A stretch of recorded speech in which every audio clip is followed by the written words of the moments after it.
عارفين مقولة محدش بيتعلم بالساهل؟ اهو ده اللي حصل مع صاحبتنا ييجو اللي هنقول لها جوجو. ومحدش بينجرح قوي الا لما يبقى عبيط قوي. جوجو متجوزة من واحد هو اصلا بيحب اختها اللي هي بتحب الواد المسبسب ده، وفي النص الام الحرباية بتستغل كل ده لصالحها، وبصراحة عيلة تشرف. بس جوجو بتكشف الكل وبتبدأ رحلة انتقامها. تفتكروا ايه اللي هيحصل؟ كمل معايا الملخص للاخر ويلا بينا. بيبدأ مسلسلنا بجوجو وهي قاعدة بترسم عيلتها الجميلة ومبسوطة باللوحة قوي وبتسمع الراديو ومروقة على نفسها. وبتيجي اخت جوزها تقول لها خدي منى الغول عايزاكي، اللي هي حماتها يعني. فبتقول لها بصي بقى انا جايه البيت انا وصحباتي، ها ظبطيه واعملي لنا حاجه خفيفه ناكلها، وبتقفل في وشها. فبتبص لاخت جوزها كده وبتقول لها ما تساعديني في ترويق البيت يا لولو عقبال ما اخلص انا الاكل. فبتقول لها لا والله مش فاضيه انا رايحه اشوف شغلي. فبتخرج جوجو روح ثانيه الشغاله وتقوم تكنس وتمسح وتستحمى وتنشف اللوحه وتروح تطبخ. بس وهي بتعمل الاكل بتعور صباعها وبتلف ولا كانه متكفن. فلما بتيجي حماتها بتقول لها ايه ده؟ قالت لها والله ما لقيتش لازقه، فالجيش قال لك اتصرف. فبتقول لها انا ما طلبتش منك تطبخي اساسا، لو مش عارفه اطلبي دليفري، ولا عشان احنا فقراء بقى وانت اهلك اغنياء هتتكبري علينا؟ قالت لها لا لا ابدا يا ماما، خدي الكريدت كارد دي واستوري عليا. وطبعا ما تقدرش تفوت فرصه انها ترمي كلام سم في وشها. فبتقول لها بقى كلمي جوزك خليه يروح معاكي عند اهلك يكشي يشغلوه شغلانه عدله. فبتقول لها بس هو بيحب شغله يا طنط. فبتقول لها انت يا بنتي مش شايفه الواد طالع عينه عشان يعجب اهلك، ويا ريته عاجب، كفايه ان اختك هتتجوز المدير التنفيذي اللي شغال جوزك تحت ايده.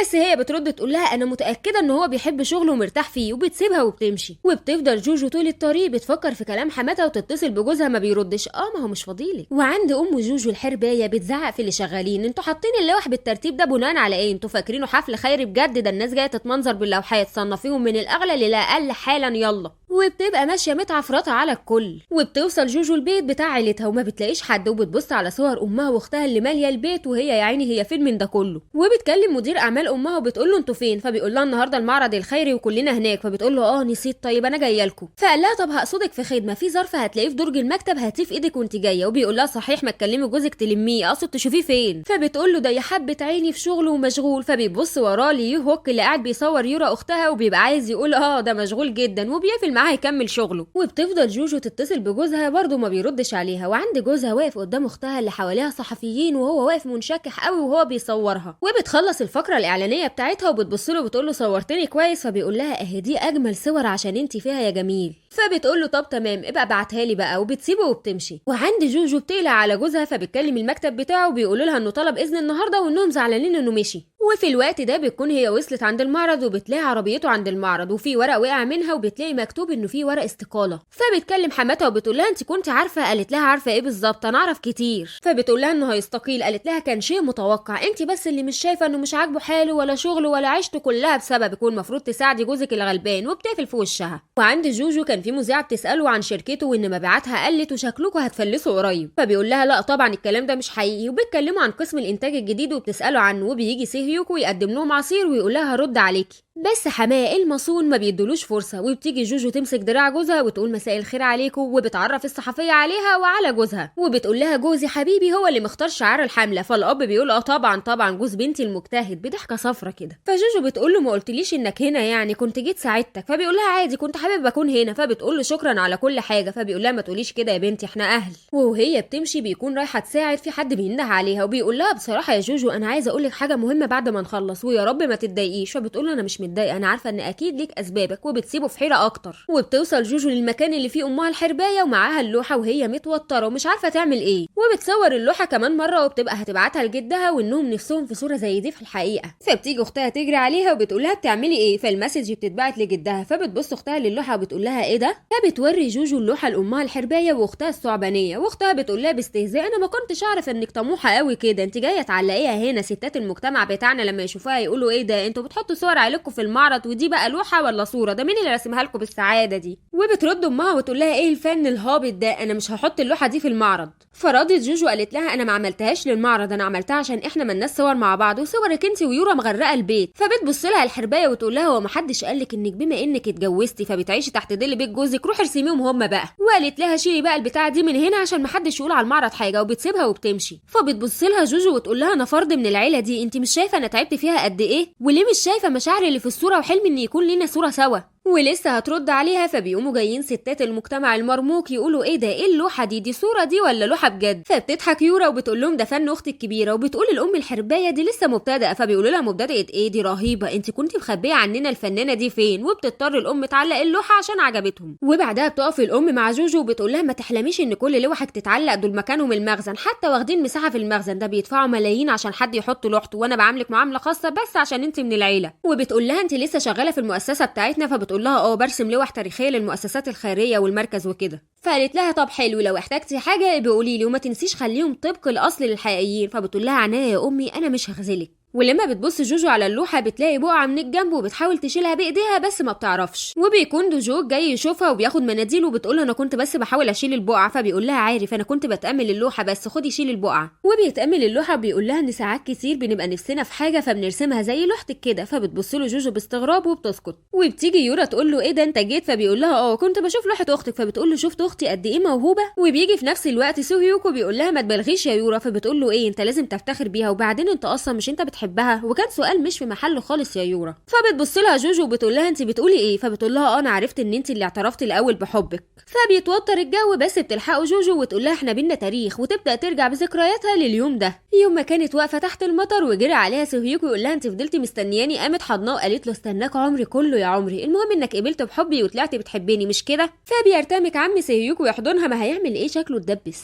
وبترجع تاني جوجو وبتبص لسوهيوكو وتقول انها بتعبر عن مشاعرها بكلمه بحبك. فيورا قالت لها لا، الكلمات دي تقوليها عشان تعرفي تعدي الموقف وخلاص، انت تعرفي الحب من نظره العين مش كده يا دوجوك؟ فدوجوك بيبص لها ويقول لها والله مش عارف، بتختلف من شخص لشخص. فبتقول له ايه ده فعلا ازاي؟ فبيقول لها يعني انا شايف ان جوجو صح، شايفه رسمه جوزها شكله حلو ازاي في اللوحه، اصل اللي بيحب حد بيطلع حبيبه جميل زي ما هي عامله كده. فبتبص يورا للوحه وبتقول هو كان حلو قوي كده، طب ايه رايك واحنا سوا؟ وراحت مسكت ايده وقالت مش احنا احسن سوا لايقين على بعض؟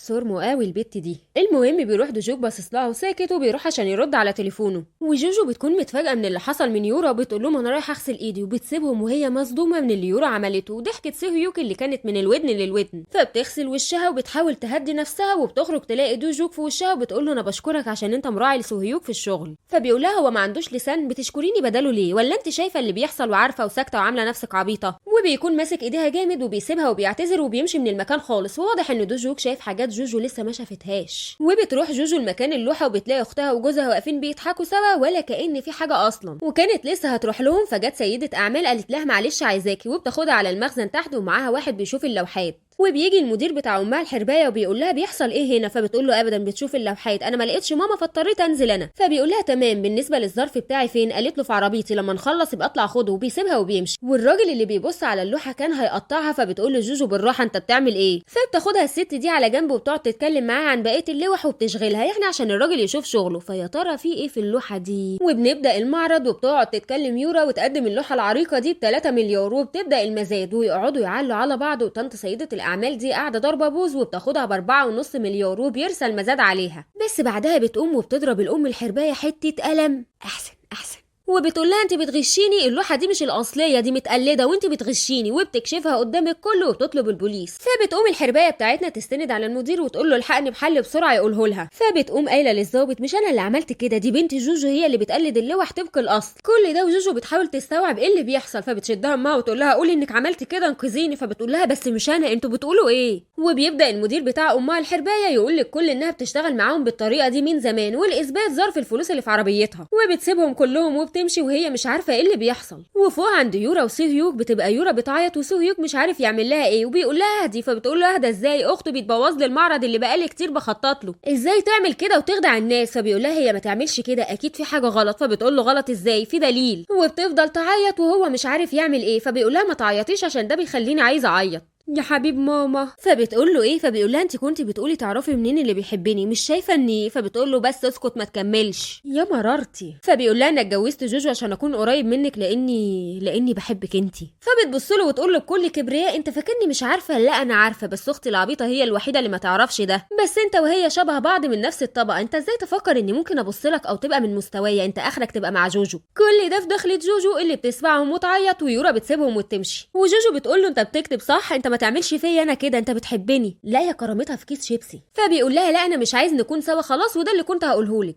فبتقول له لا انت كنت هتكلمني عن الاستقاله. فبيقول لها لا ده ورقه طلاق يا حلوه. فبتقول له عملت كل ده ليه؟ عشان تبقى قريب من اختي؟ فبيقول لها لا، حسيت ناحيتك بالشفقه فقلت اكسب فيكي ثواب فاتجوزتك، وبالمره بقى جنب اختك مش هيخسر يعني. فبتعيط جوجو وبتنهار ازاي تعمل معايا كده، وبتبص تلاقي الشرطه في وشها فبتجري تمشي وتركب عربيتها وهي بتعيط وبتفكر في حياتها اللي طلعت كدبه. وبتكلمها امها وبتقول لها انت فين؟ لازم ترجعي، ده جزاكي بعد ما ربناكي. وبتقعد تستعطف في جوجو الهبله اللي بتبقى هتلف وترجع لها، بس هوبا عربيه بتخبط فيها وبتيجي تريلا تشيل العربيتين اساسا وبتشقلبهم. الله يرحمك بقى، ريحتنا منك. المهم بتروح على المستشفى وامها قاعده بتمثل بره انها زعلانه عليها، وبتدخل للدكتور فبيقول لها بصي ما خبيش عليكي بنتك متدشمله. فبتيجي يورا وسيهيوك وبتقول لهم لا امشوا مالكوش لازمه هنا دلوقتي، وبيمشوا فعلا بس يورا ما بتبقاش طايقاه وبتنزل لوحدها في الاسانسير، وبتدخل الام الحربايه وبتفصل كل الاجهزه، وجوجو بتكون فايقه شويه فبتقول لها بصي عشان ابقى خلصت ذمتي معاكي، انا ما حبيتكيش من يوم ما اخترتك في الملجأ وانا ما حبيتكيش. وبتفتكر زمان ازاي اختارت جوجو لما جابت لها كوبايه ميه فاختارتها الحربايه بتاعتنا، وبتقول لها انت وقتها حاولتي تخليني احبك وحصل، بس لما لقيتك بتعيطي ومش عايزه تاكلي عشان بقيتي عايشه عيشه احسن ما بقيتش مصدقه اللي بتعمليه، بقيتي بتمنعي نفسك من كل حاجه، بس ورا الوش ده كله جشع كبير وكل يوم كان بيكبر. بس اللي ما تعرفيهوش ان محدش بيحبك اصلا، ونصيحتي الاخيره ليكي ما تبقيش كويسه قوي كده في الحياه مره تانية. وجوجو بتعيط وبتنهار على السرير، وبيجي مدير اعمالها وبتقول له شغل الاجهزه بقى انا مروحه، وبيشغلهم فعلا وبيسيبوا جوجو وبيمشوا. وفي الوقت ده جوجو خلاص ما بقتش قادره على حياتها فبتسلم امرها لله، وبيبداوا الدكاتره تحاول تنقذها وهي بتكلم نفسها وتقول ان لو ربنا اداها فرصه تعيش هتتغير وهتنتقم من الكل ومش هتبقى زاسكه تاني، وكأن امنيتها بتتحقق. وبتصحى فجاه على منبه واختها جنبها بتقول لها انت نمتي يلا عشان تلحقي تجيبي الفستان.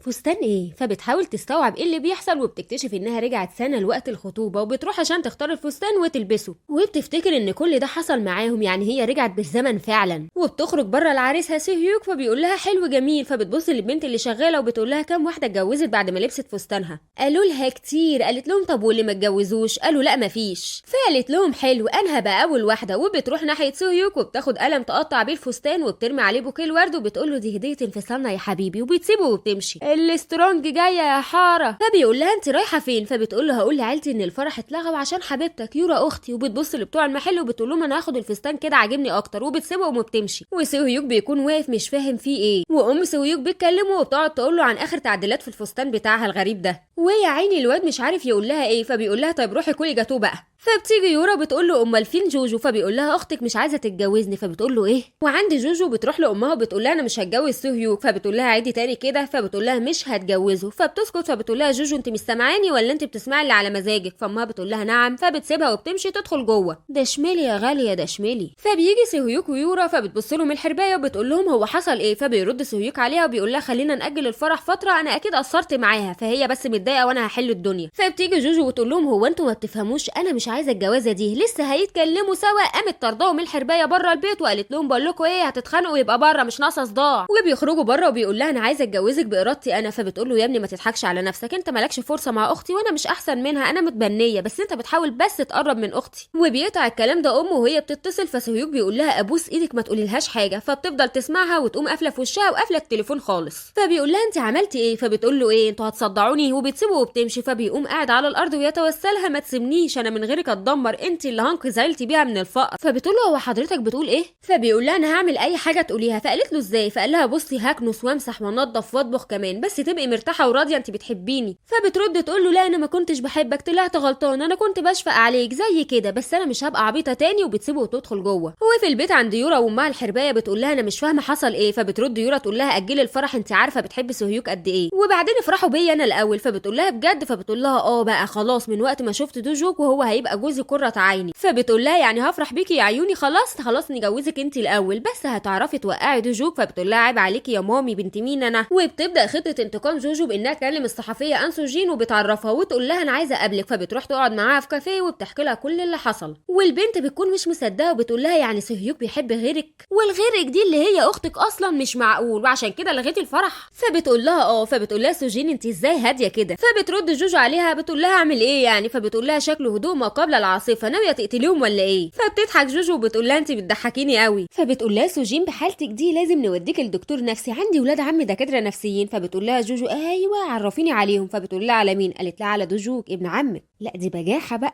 فبتقول لها بس دوجوك مش دكتور، ده مدير تنفيذي. وبعدها بتفهم قصدها وبتقول لها ولا انت عايزه تبقي معاه؟ بس ده اللي اختك بتحبه. فبتقول لها وهي استغلتني وقللت مني، وبعدين هي مش اختي الحقيقيه عشان اهتم بيها، انا بتكلم جد، انا عايزه اتعرف عليه. فبتقول لها انت اتحولتي للنسخه الشريره ولا ايه؟ بس هتقابلنا 3 مشاكل عشان تبقي معاه. اولا الاختلاف بين عيلتكم، انت عارفه دول مين، وبيجي اعلان في التلفزيون عنهم وانهم لسه عاملين صفقه كبيره، بس بيكون في مظاهره بره وبيجي نائب رئيس الشركه يسمع الصحافه ويهديهم وبيسيبهم وبيمشي. وبترجع سوجين تقول لها دول بانيين اغلب المباني اللي قاعدين فيها، او على الاقل ساهموا في البنى. فبتقول لها بس برغم ده دوجوك ويورا اتقابلوا بقى سوا. قالت لها ما هنا الفكره انه كان ميعاد مدبر من مامتك المصونه وصاحبتها سيده الاعمال اللي مهووسه باللوح، وكانت اترشت باللوحه عشان تنفذ خطه انهم يتقابلوا ويتعرفوا على بعض بالصدفه، بس هي ما كانتش صدفه ولا حاجه. فبتقول لها طب سيبك من دي، المشكله التانية عيلته المتكونه من جدته واللي هي بنت الشركه ومش عاجبها حاجه، والام تيشايون واللي هي بالمناسبه مش بيسكتوا لبعض على الكلمه، واخته المهبوشه دونا. وبعدها بتقول لها انا لو منك انتحر ولا اني اعيش مع ال3 المجانين دول. فبترد جوجو وبتقول لها تمام فهمت، السبب الثالث ايه هو؟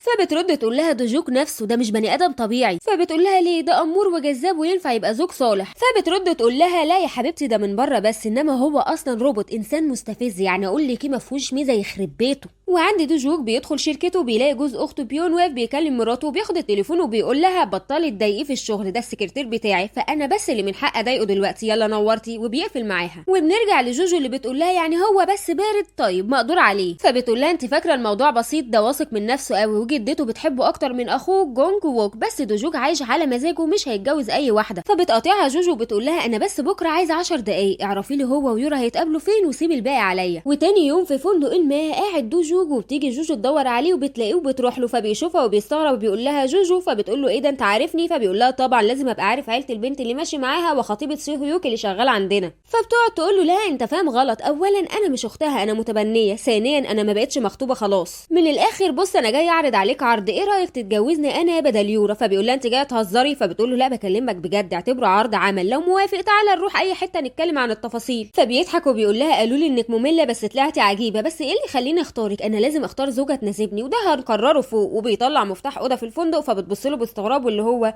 ايش تقصد؟ وفي اللحظه دي بتيجي يورا تبص لهم وتقول لهم انتوا قاعدين مع بعض ليه؟ فبيبص دوجوك لجوجو ويقول لها الخيار خيارك، هتعملي ايه؟ وبعدها يورا قالت لجوجو تعالي نتكلم هناك. فبتقول لها لا معلش والله احنا طالعين فوق، مش كده يا دوجوك؟ فبيقول لها طبعا، وبياخدها وبيطلعوا على فوق. واضح ان في حد كده عاجباه لعبه جوجو. وعند سي هيوك بيعرف اهله اللي حصل، وامه بتفتكر عشان كلمتها تسالها عن الفستان هي لغت الفرح. فاخته بتقول له لا ما تقولش، اوعى تكون عرفت بحبك ليورا. فامها بتبص لها وبتقول لها ما ابنك كان راكع تحت رجليها وسابته ومشيت. وفي نفس اللحظه بيتكلموا يورا وبتقول له باللي حصل وشكلها هتبقى فضيحه بجلاجل. وعند دوجوك وجوجو بيطلعوا على الاوضه وبيقول لها يلا افتحي الباب. فبتحاول تفتح من التوتر ما بتعرفش. فبيقول لها لا انت شافي كده اللي تتاكلي وسط الناس، وبيفتح هو الباب وبيدخلها. وكانت المفاجاه وتحت يورا هتموت من اللي حصل. وبيجي دوجوك يقول لها هو في ايه؟ فبتقول له الهانم طلعت معاه فوق، هي اتجننت ولا ايه؟ فبيقول لها اهدي بس. فبتقول له اهدى ايه؟ دول كانوا حاضنين بعض وعلي العال، واحده وواحد في فندق، هتفتكر هيحصل ايه يعني؟ ما تصفي النيه شويه يا اختي يورا. المهم فوق بقى عند دوجوك وجوجو مش زي ما انتوا فاكرين، دو اوضه وهو محولها مكتب. فبتبص جوجو فبيقول لها دوجوك ايه كنت فاكره انت كمان؟ مش احنا هنتكلم عن شغل؟ انا لما بحب افصل واركز في شغلي باجي هنا، قولي لي بقى انا سامعك. وبعدها بتمسك تليفونها وبتكون يورا بتتصل فبتكنسل. فيورا بتبعت لها مسج وتقول لها استناك عشان لازم افهم فيه ايه. فبتبص جوجو لدوجوك وتقول له احنا شكلنا هنبات هنا لو انت مش وراك حاجه. فبيقول لها مش ورايا بس مش هبات هنا، نرجع لمرجعنا، احنا لازم نشوف احنا مناسبين ولا لا. فبتبص له وتقول له بص يا ابني انت مش نوعي المفضل اصلا، فانت اللي المفروض تقول لي انا اقبل بيك ليه. والاول مره في حياته حد يقلل من وسامته، فكانت نقطه في محلها يا جوجو. وبعدها قالت له بص انت ما عندكش حلول كتير، يا ترجع البيت يا تتجوز وتعمل عيله زي ما تيتا نفسها، ولو اخترت الاختيار الاول فانت كده هتستلم مجموعه شركات تايجه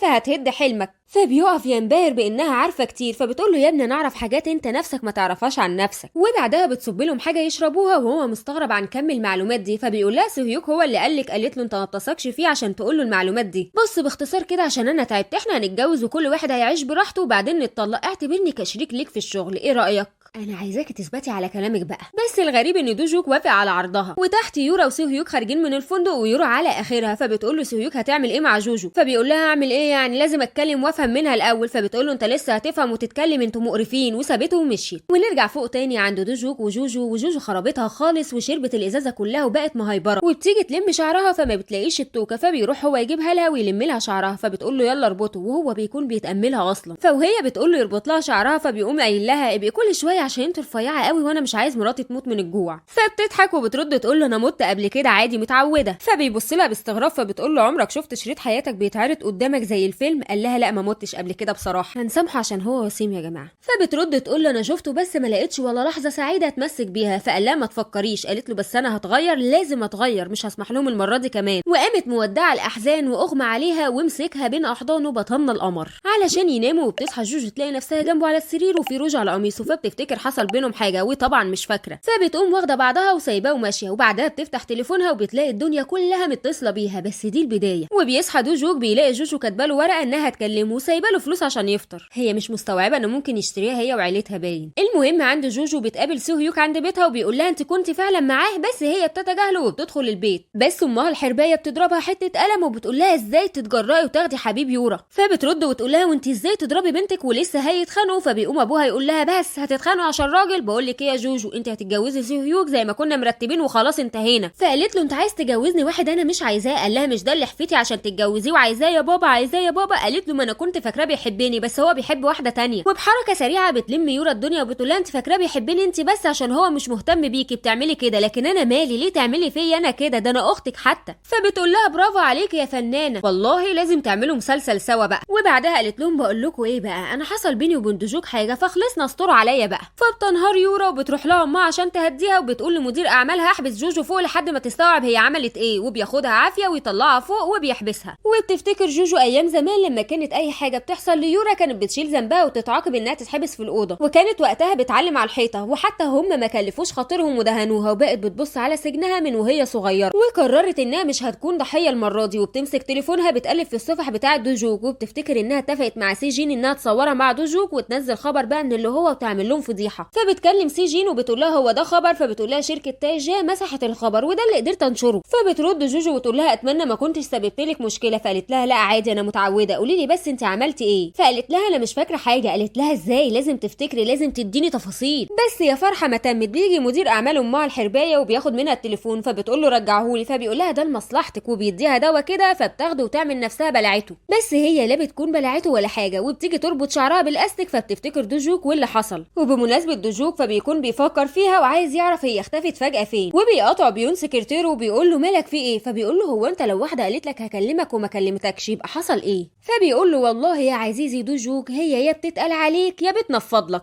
فبيتعصب دوجوك وبيسكت بيون، وبيوصل عند البيت وبيقول لهم انه قرر يتجوز جوجو، كان خبر الموسم. فجدته وامه وابوه بيتفاجئوا وبيقولوا له ايه اللي غير رايك كده. فبيبص لبيون وبيقول له عرفهم اللي حصل. فبيقول لهم ابدا طلع اشاعه عليه انه راجل ملوش في الجواز كده، فاحنا هنسكتهم بخبر ارتباطه. فامه بتقول له واشمعنى جوجو يا ابني. فبيقول لها عشان بحبها. وعند جوجو بتلاقي عيال رايحين المدرسه، فبتقول لهم ينفع مكالمه وديكوا قدامها 10,000 دولار. فالعيال الفلوس بتزغلل عينهم وبيربطوا الموبايل في الملايه وهي بتسحبها لفوق. لا ذكيه يا بنت يا جوجو. وعند دوجوك جدته بتقول له انت عايز تتجوزها عشان مش عايز تخسر شركتك، لو كده سيب شركتك وتعالى خد مكانك هنا في تايجاي. فبيقول لها يا جدتي انا شغلي تمام ومش لازم عشان خسرت في المبيعات اكون مش كسبان في حته تانية. فبتقول له والله ودماغك طلعت طالعه لي يا واد، مش زي ابوك ما خدش مني حاجه زي قلته. وفي اللحظه دي بترن جوجو وبيقول لها تليفونك مقفول ليه. فبتقول له هشرح لك بعدين، انا محبوسه دلوقتي واحنا لازم نتقابل. فبيبص لعيلته وبيحاول يستغل الموقف ويقول لها مش قبل ما تقولي لي تعالى انقذني يا اميري مثلا. فبتقول له انت عبيط ولا ايه. فبيقول لها خلاص اشوفك بكره بقى. فبتقول له خلاص تعالى انقذني يا عبيط. فبيقول لها عبيط وبيقفل في وشها وبيقول لهم عن اذنكم هروح اشوف مراتي المستقبليه مالها. بس بيعكر صفو اللحظه امه اللي بتقول له انها متبنيه وانها اكيد مش متربيه نفس تربيه اختها ولا عامله زينا اساسا. فبيبص لها ويقول لها ما يهمنيش الكلام ده كله، انا عايزها هي وبس. يا سلام على الحب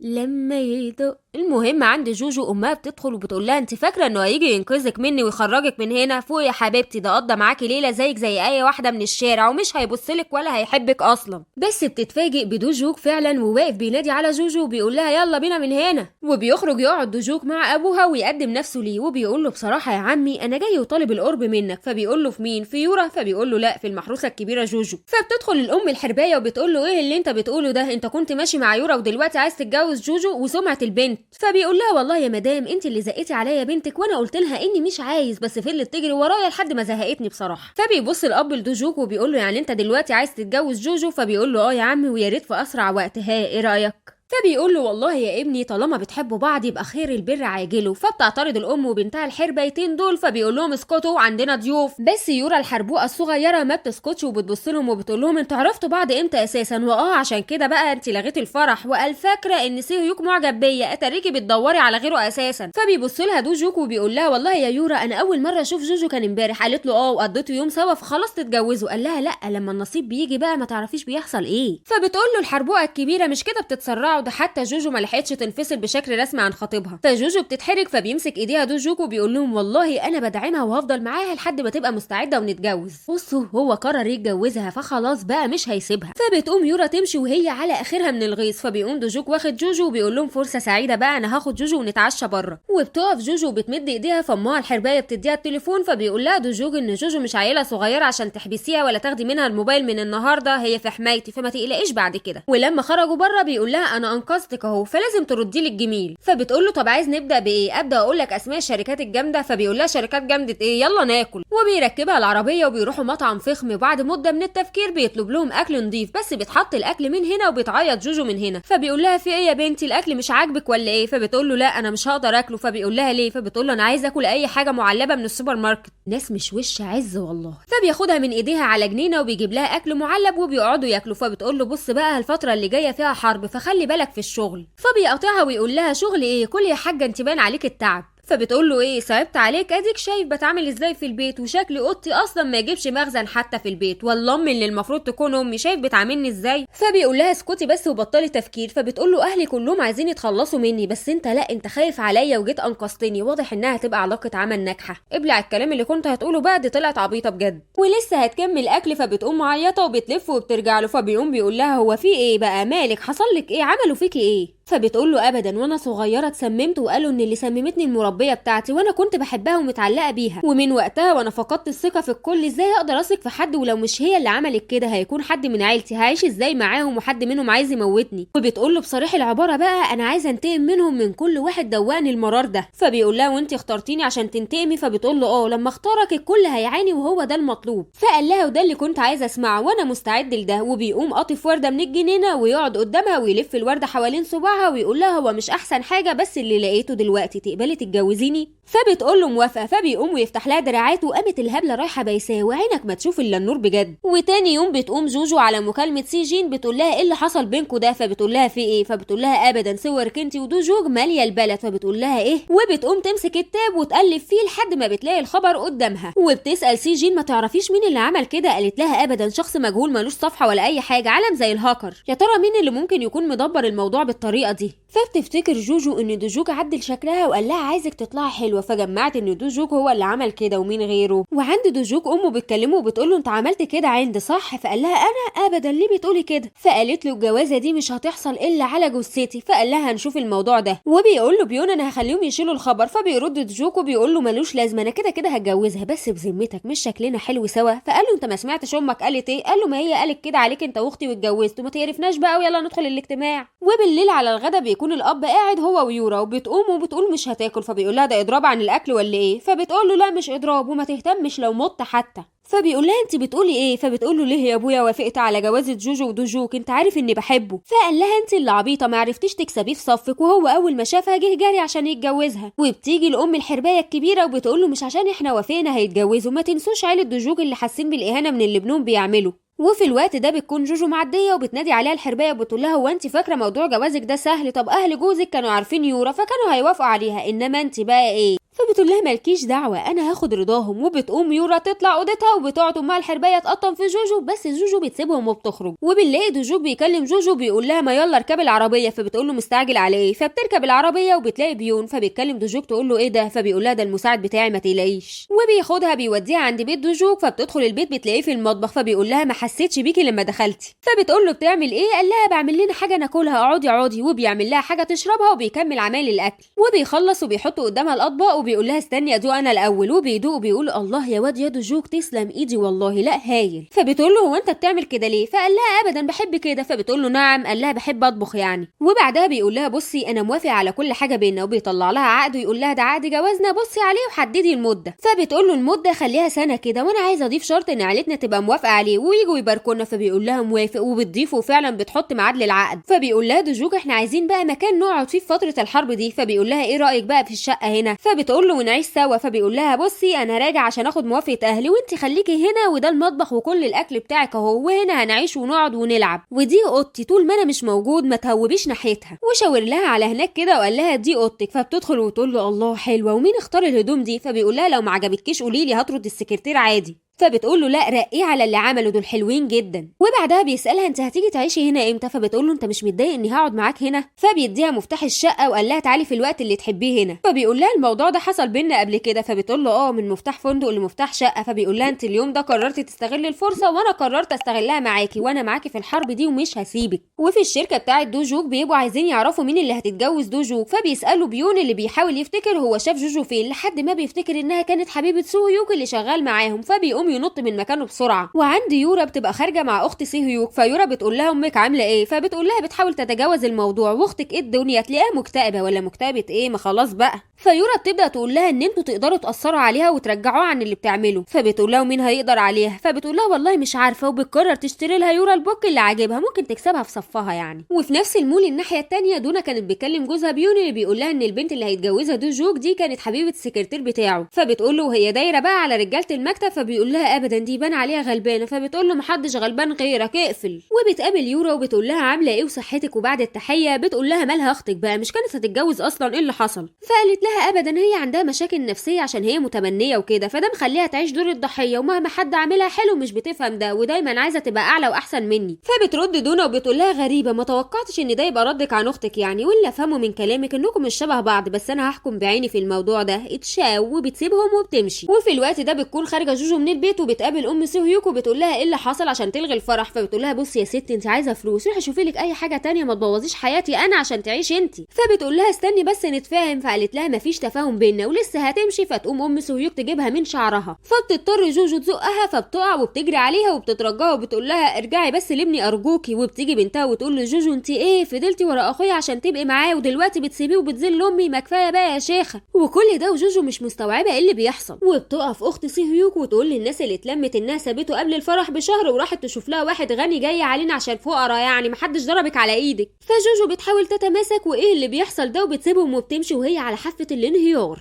وكانت تمثيليه ولا اروع من ام واخت سوهيوك واللي كان بيصور مدير اعمال امها الحربايه. وبتدي ام سوهيوك فلوس وبتقول لها لو تعبتي بسبب الوقعه روحي شوفي دكتور. فبتقول لها اكيد بس كده هترجع جوجو لسوهيوك. قالت لها اوف كورس هترجع وهتعرف هي مكانتها فين بالظبط. وعند جوجو في اوضتها بتبص على التاريخ بتاع موتها وبتقول لما يجي هيحصل ايه؟ هموت تاني ولا هكمل في حياتي الجديده؟ بس دعونا ننسى اخطاء الماضي ونعمل اخطاء جديده. وبتقوم ماسكه كراسه وبتكتب رساله لامها الحربايه، والمفروض انها كده هتغير المستقبل. تفتكروا هيتغير؟ وبتروح جوجو المعرض وبتبدا ترسم فيه، وبتيجي الام الحربايه وبتقول لها رجعتيني للثمانينات باللوحه دي. الفنان لما رسمها كان ناقصها حاجات بس في الاخر طلعت بيرفكتو. قالت لها ده اللي انت شايفاه بس. وبعدها بتنادي العامله عشان تشيل اللوحه توديها المخزن جنب اخواتها. فبتعرفها العامله ان جوجو دخلت مكتبها. فبتقول لها كنت بتعملي ايه هناك؟ فبتقول لها ابدا كنت بشوف قائمه العملاء، اصل عقبال عندك قررت اخد لوحاتي وابيعهم انا. فردت الحربوقه عليها بتقول لها المعرض معرفش يبيعهم، انت هتبيعيهم، وبعدين انت قفلت حوار الجواز اللي ماشيه بيه وقررتي تبداي في بيع اللوح. فبتقول لها لا ابدا ده انا هروح لجدي في المستشفى ويكون اول واحد اخد مباركته. فبتقول لها خلاص خلي اكيد مدير اعمالي يوديكي، اصله بيروح كتير وعارف الطريق. فبتقول لها اوكي واي نوت يعني. افتكر اني قلتلك بلاش. وبتروح المستشفى وبتقعد تخبط على باب جدها وما بيرضاش يفتح، فالممرضه بتقول لاكيم ما ينفعش كده. قال لها بصي لو عامله ازعاج اطلبوا البوليس وخلصينا. وبيرجع اكيم للام الحربايه وبيقول لها تم اللي قلتي عليه، ما فتحلهاش الباب، وهي فضلت واقفه مش عارفه تعمل ايه. فقالت له تمام، هو هيبقى خايف اصلا ومش هيتجرأ يقرب للباب، ووريني هتعملي ايه يا جوجو. وبتكون جوجو اصلا بتاكل وبتهيص مع سيجين اللي شكلهم بقى اصحاب، وبتقول لها فديني بقى اعمل ايه تاني لزوجي الصالح. فبتقول لها بصي يا ستي، واجهي اكتر شخص صعب في العيله عشان تكسبيه لصفك، وهي مرات عمي ام دوجوج. عمي ما قدرش يستحمل وحبها بعد ما طلق مراته الاولى بعد سنتين، بس الست دي جباره. فبتقول لها طب اعمل ايه؟ فبتديها تيكت لادويه نادي الطبخ، وبتقول لها اول حاجه انك تواجهيها وسط ستات المجتمع بتاعها المتباهي، هتحبك لو واجهتي. وبتقول لها وخليكي فاكره لو فضلت تستعطفي حد عمره ما هيقف معاكي. وبتروح فعلا جوجو مكان النادي وبتدخل، وبيكونوا هما بيتخانقوا بسبب كلام قالته واحده منهم عن دوجوج، فامه ما استحملتش وكانت هتقطعها بالسكينه اللي في ايديهم. استهدوا بالله يا جماعه في ايه؟ فبتدخل جوجو، وبعد ما بتنتهي الجلسه اللي ماسكه النادي بتقول لها انا قابلت بيكي عشان توصيه سيجين، بس ده مش هيعمل لك مشكله مع ام دوجوج. فبتقول لها انها هنا عشان اخفف الضغط اللي بينا. فبتقول لها انت مش جايه تتعلمي الطبخ اصلا. فبتقول لها مش بالظبط، بس كل الجوازات بتخرج من هنا ناجحه، فقلت اجرب حظي. فبتقول لها طب فين اللي طلبته منك؟ فبتخرج لها جوجو لوحه وبتقول لها انا قلت لك تعملي حاجه بايدك. ردت جوجو قالت لها والله دي الحاجه الوحيده اللي انا فالحه فيها. فبتقول لها تمام وانا هشتريها، وبتديها فلوس وبتقول لها مستنياكي مرتين في الاسبوع من 4 ل6. وبتخرج من المكان وبتلاقي ام دوجوج في وشها وبتقول لها تسمحي لي بكلمتين. فبتروح معاها للمكان وبتلاقي اختها موجوده. شكلنا هنشوف ده شمالة خواطر. وفي بيت دوجوج قاعد بيتعشى هو وعيلته وبيحاولوا يفتحوا كلام سوا، وبيجي جونج ووك الاخ الاكبر وبيقول لدوجوج والله زمان ما شفتكش على الترابيزه هنا من كتير. فقال له خلاص هسيبها لكم خالص وهتجوز عقبالك. فبيرد اخوه يقول له وانا مين هيرضى بيا؟ فبيرد ابوه يقول له ليه يا ابني ما انت زي الفل اهو. فبيقول له يا بابا ما تضحكش على نفسك، كل البنات نفسها في دوجوج مش انا، ما تركزش انا سيبني في شغلي وبس. وبعدين بيبص لدوجوج وبيقول له انا سمعت اللي انت حبيتها متبنيه. فبيقول له فين المشكله؟ قال له يعني هتسمع من الناس كلام عنب عن انها متبنيه وناقصها حنان وبتدور على مكان كويس. فبيبصوا له كلهم وبيقول لهم ايه انا ما قلتش غير اللي هيتقال الفتره الجايه. وبعد العشاء اللي ما كانش لطيف ده كل اخ بيطلع على اوضته، فبيوقفوا دوجوج وبيقول له مش لازم تطفحنا اللقمه تحت، يعني محدش هيحب اللي بتعمله. فبيقول له والله انا ما عملتش حاجه، انا بقول الحقيقه وبس، وانا شايف ان البنت دي غيرتك وبقيت بتيجي هنا كتير. فقال له انا هنا عشان ارضي امي ومش هسمح للماضي انه ياثر عليا تاني. وعند البنات بقى بيكونوا في الحمام، فيورا بتقول لجوجو ما تبينيش حاجه واحنا الاتنين اخوات حلوين هنا وشيرين وكده. فقالت لها وليه لازم امثل؟ عايزاني مزيفه شبهك؟ لو عايزه انت تمثلي براحتك، كده كده هيليق عليكي. وبعدها بتخرج بره وبيجيبوا حاجه يشربوها وبتقدمهم يورا بوش بيضحك كده، بس جوجو ما بتقبلش منها المشروب. فيونهو ام دوجوج بتقول لهم مالكوا يا بنات انتوا متخانقين؟ فيورا بتقول لها لا ابدا، بس بتسكتها جوجو بتقول لها احنا مش بنحب بعض اصلا. فبتقول لها دي مشاكلكم انا مش هتدخل، بس ان اختين يتخانقوا على نفس الراجل ده شيء مش في صالحكم. بصوا بقى انا بقول انك تتسحبي يا جوجو، اصل يورا هي اللي كانت مع دوجوج من الاول وانا شايفه انها اللي تنفع له اكتر منك، ويعني تعالي على نفسك المره دي عشان اختك. فقالت لها جوجو لا واجي على نفسي ليه؟ انا مفيش حد جه على نفسه عشاني، فمحدش يستاهل. ده شمالي يا غاليه ده شمالي. وبتكمل جوجو وبتقول لها قبل ما حضرتك تحددي مين اللي تستاهل دوجوج ابقي اساليه. فبتقول لها يون هو انت بجحه قوي بصراحه، بس بيتدخل دوجوج اللي بيقول لها والله يا امي انت اللي زودتيها. فبتبص له وتقول له انت جيت امتى؟ وبتبص لجوجو بتقول لها انت اللي كلمتيه يجي. فجوجو بتقول لها لا بس دوجوج ولسه هتكمل. فبيقول لها انا جيت عشان اوصلك وقلت اعمل حاجه حلوه، ما كنتش اعرف انك عامله اجتماع مغلق معاهم. فبتبدا تحس يون هو ان بيتعمل مؤامره عليها من بنت حبها ابنها. فبتبدا جوجو تدرك الموقف وتقول لها انا كنت جايه عشان تعرفي انا اصلي ايه واننا شبه بعض في قصه حبك بجوزك. فبتقول لها لا انا كنت طايشه ومختلفه، بس بنيت قصتي على الحب والصدق والمواجهه الحقيقيه. بس برضو قالت لها انا ايه يضمني انك زوجه صالحه لابني؟ انت بتحبيه اصلا؟ فجوجو بتكون مش عارفه ترد، بس بتقول لها انا فسخت خطوبتي عشان خطيبي خاني وعيلته كانت بتستغلني عشان يوصلوا لشيء معين، بس لما قابلت ابنك عرفت ان عمره ما خان ولا هيخون، لان عنده ام زيك بتقف في وش الحقيقه وما بترضاش بالظلم. وقالت لها عن اذنكم وبتمشي مع دوجوج. وشكل كده يون هو بتبدا تعجب بجوجو. فيورا بتقول لها انا جبت لحضرتك هديه بسيطه. فبتقول لها بمناسبه ايه؟ اتعودي ان لكل شيء مقابل واسكتي شويه. ودوجوج بياخد جوجو وبيمشوا وبيقول لها هايل لميتي الدنيا. وبتقول له ينفع توصلني على بيتك؟ مش عايزه اروح البيت. فبيقول لها صدقيني وانا كمان، وانه مش بيحب بيت عيلته. فقالت له واضح على وشك مشربينك المر بشاليمو. فبيقول لها وصلك بس ينفع اشرب بق ميه؟ وبيوصلوا وبيدخلوا يشربوا ميه وبيقعدوا يتكلموا. وبيقول لها لازم نعرف بعض اكتر عشان يشوف اننا بنحب بعض واننا مثاليين لبعض ويوافق. موافقه. فبتقول له تمام، هبعت لك PDF فيه قصه حياتي اقراها وهتعرف كل حاجه. فبيقول لها ليه، هو انت ما بتعرفيش تتكلمي؟ ما نقعد ونحكي سوا. فبتقول له خلاص نلعب لعبه ال20 سؤال كده وهنعرف بعض. فبيقوم يجيب عصير من التلاجة وبيقول لها احنا هنتكلم لحد ما نخلص ده، وبيبدا يشرح لها هيعملوا ايه. فبتقول له ثواني، انت عايزني يعني امثل اني بحبك؟ قال لها هتعرفي تعملي كده؟ فبتقول له عيب عليك طبعا. فبيقول لها احبك وانت واثقه، طب يلا اعترفي كده وانا هقيم ادائك. فبتقول له ما تعترفش انت الاول ليه؟ فبيقول لها ما خاف اعترف ما تستحمليش اللي هقوله. فبتقول له وهتقول ايه؟ فبيبص لها ويقول لها انت ما تعرفيش انا بحبك قد ايه، ولا حتى بحبك من امتى. اوبا، ابن هنا شكله وقع من زمان يا جماعه. فبيقول لها ايه قلبك دق؟ فبتقول له انت كان لازم تطلع ممثل احسن من الاستثمار. فبيقول لها طب حلو، طلعت انفع في الاثنين. فبتقول له بقول لك ايه، انت نورتنا، قوم روح يلا. فبيقول لها دلوقتي؟ طب خليني ابات هنا النهارده ووعد مش هتسمعي صوتي. وبتسيبه وبتدخل تنام بس ما بتعرفش. فبتخرج تبص عليه وتلاقيه نايم على الكنبه وشارب قد كده من العصير. وبتبص عليه من قريب فبيتقلب وبيبان عليه انه بيحلم بكابوس وعرقان. فبتجيب مناديل وبتمسح راسه وبتقعد تطبطب عليه وتقول له كل حاجه هتعدي، ده مجرد حلم. والصبح بتيجي طنط يوان هو وبتدخل البيت وبتلاقي في وشها جوجو. فبتقول لها اوعي تفهمينا غلط، ما حصلش بينا حاجه. فبتقول لها مش محتاجه تشرحي، انا اوبن مايند اصلا. وبيكون دوجوك نايم كل ده وبتستغرب انه نايم. فبتقول لها سيبيه نايم، وبيخرجوا بره. فبتخرج وراها جوجو وبتقول لها هتمشي على طول. فبتقول لها انا قررت العيلتين تجتمع سوا ونحدد الجواز امتى، فعرفي اهلك بقى، وهقول لك حاجه خليها سر بينا. وعند اهل جوجو بيتصدموا انها قدرت تقنع اهل دوجوج وان العيلتين هيجتمعوا. وابوها ما بيصدق وبيروح لاغي كل مواعيده وبتقول لهم لما يحددوا يوم هقول لكم. وبيتم تحديد يوم وبيروحوا اخر بلاد الكوريين وسط الزرع والخضره وكده. وبينزلوا اهل جوجو وبيقابلوا اهل دوجوج وبيرحبوا ببعض. بس الحربايه بتاعتنا ما بتبقاش طايقه نفسها. فبتقول لهم وجايبيننا هنا ليه؟ فبتقول لها الحاجه ان هنا بعيد عن عين الصحفيين وكده. فبتقول لها بس مش من مستوانا، يعني بتقللوا منا. فبتتقدم يوان هو كام خطوه وبتقول لها ما تقلقيش، انا فاهماكي كويس وكويس قوي، اعرفك بنفسي انا تيشيون هو. فبترد عليها الحربايه وتقول لها وانا ليه جونج.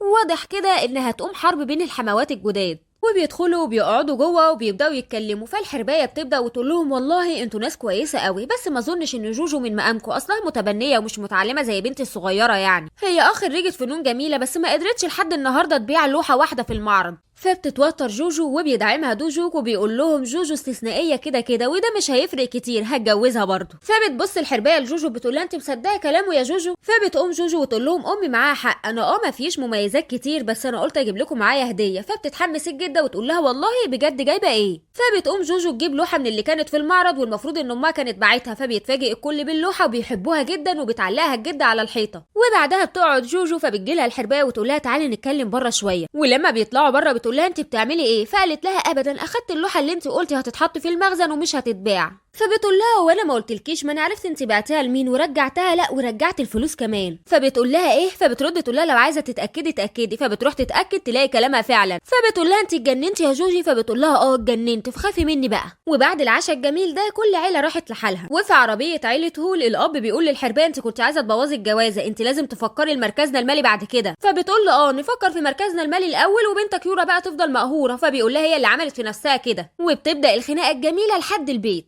وبعدين بتلف وبتضرب اكيد مدير اعمالها بالقلم، واللي هو عايز يبص لها يقول لها الله وانا مالي يا ليمبي. فبتقول له مش تاخد بالك من العك اللي بتعمله جوجو، خلي بالك من الشغل يا فندم يا محترم. وبتسيبه وبتمشي. وكل ده تحت عين سيهيوك اللي مستخبي. وبتدخل الحربايه بتاعتنا البيت وبتلاقي يورا خارجه. فبتقول لها على فين العزم؟ فبتبص لها وتقول لها مش مهم، عملتوا ايه في العشاء؟ ما عرفتيش توقفي الجوازه صح؟ ما هي خربت خلاص. وبتسيبها وبتمشي. وبتخرج بره تلاقي سيهيوك فبيقول لها استني طيب رايحه فين؟ فبيروح معاها على كافيه كده وهي بتقعد تشرب وعايزه تنسى الهبل اللي بيحصل ده. فبتسال سيهيوك انت هتعمل ايه في جوجو اللي هتتجوز دوجوك دي؟ فبيقول لها العمل عمل ربنا. فبتقول له انت عايزها هترجع لك؟ فبيقول لها اكيد بس اعمل ايه؟ فبتقول له يبقى تساعدني. وعند جوجو بتبقى بتلم هدومها فبيكلمها دوجوك وبيقول لها ايه بتعملي ايه؟ انا قلت اطمن عليكي يا حنين. المهم بتقول له ابدا بلم هدومي وهروح البيت. فبيقول لها جميل، عايزاني اوصلك؟ انا فاضي. فقالت له انت مش قلت وراك حاجات؟ قال لها عادي اجيلك برضه. فبتقول له لا خليك في شغلك، انت مش جايب بنت اختك هنا. وبتقفل في وشه تاني. جوجو بتدشمل بس. وبتخرج من البيت وبتلاقي سيهيوك في وشها. فبيقول لها تعالى اوصلك. فبتقول له ابعد عني. فبيقول لها دي اخر مره هنتقابل، وعد خليني اوصلك.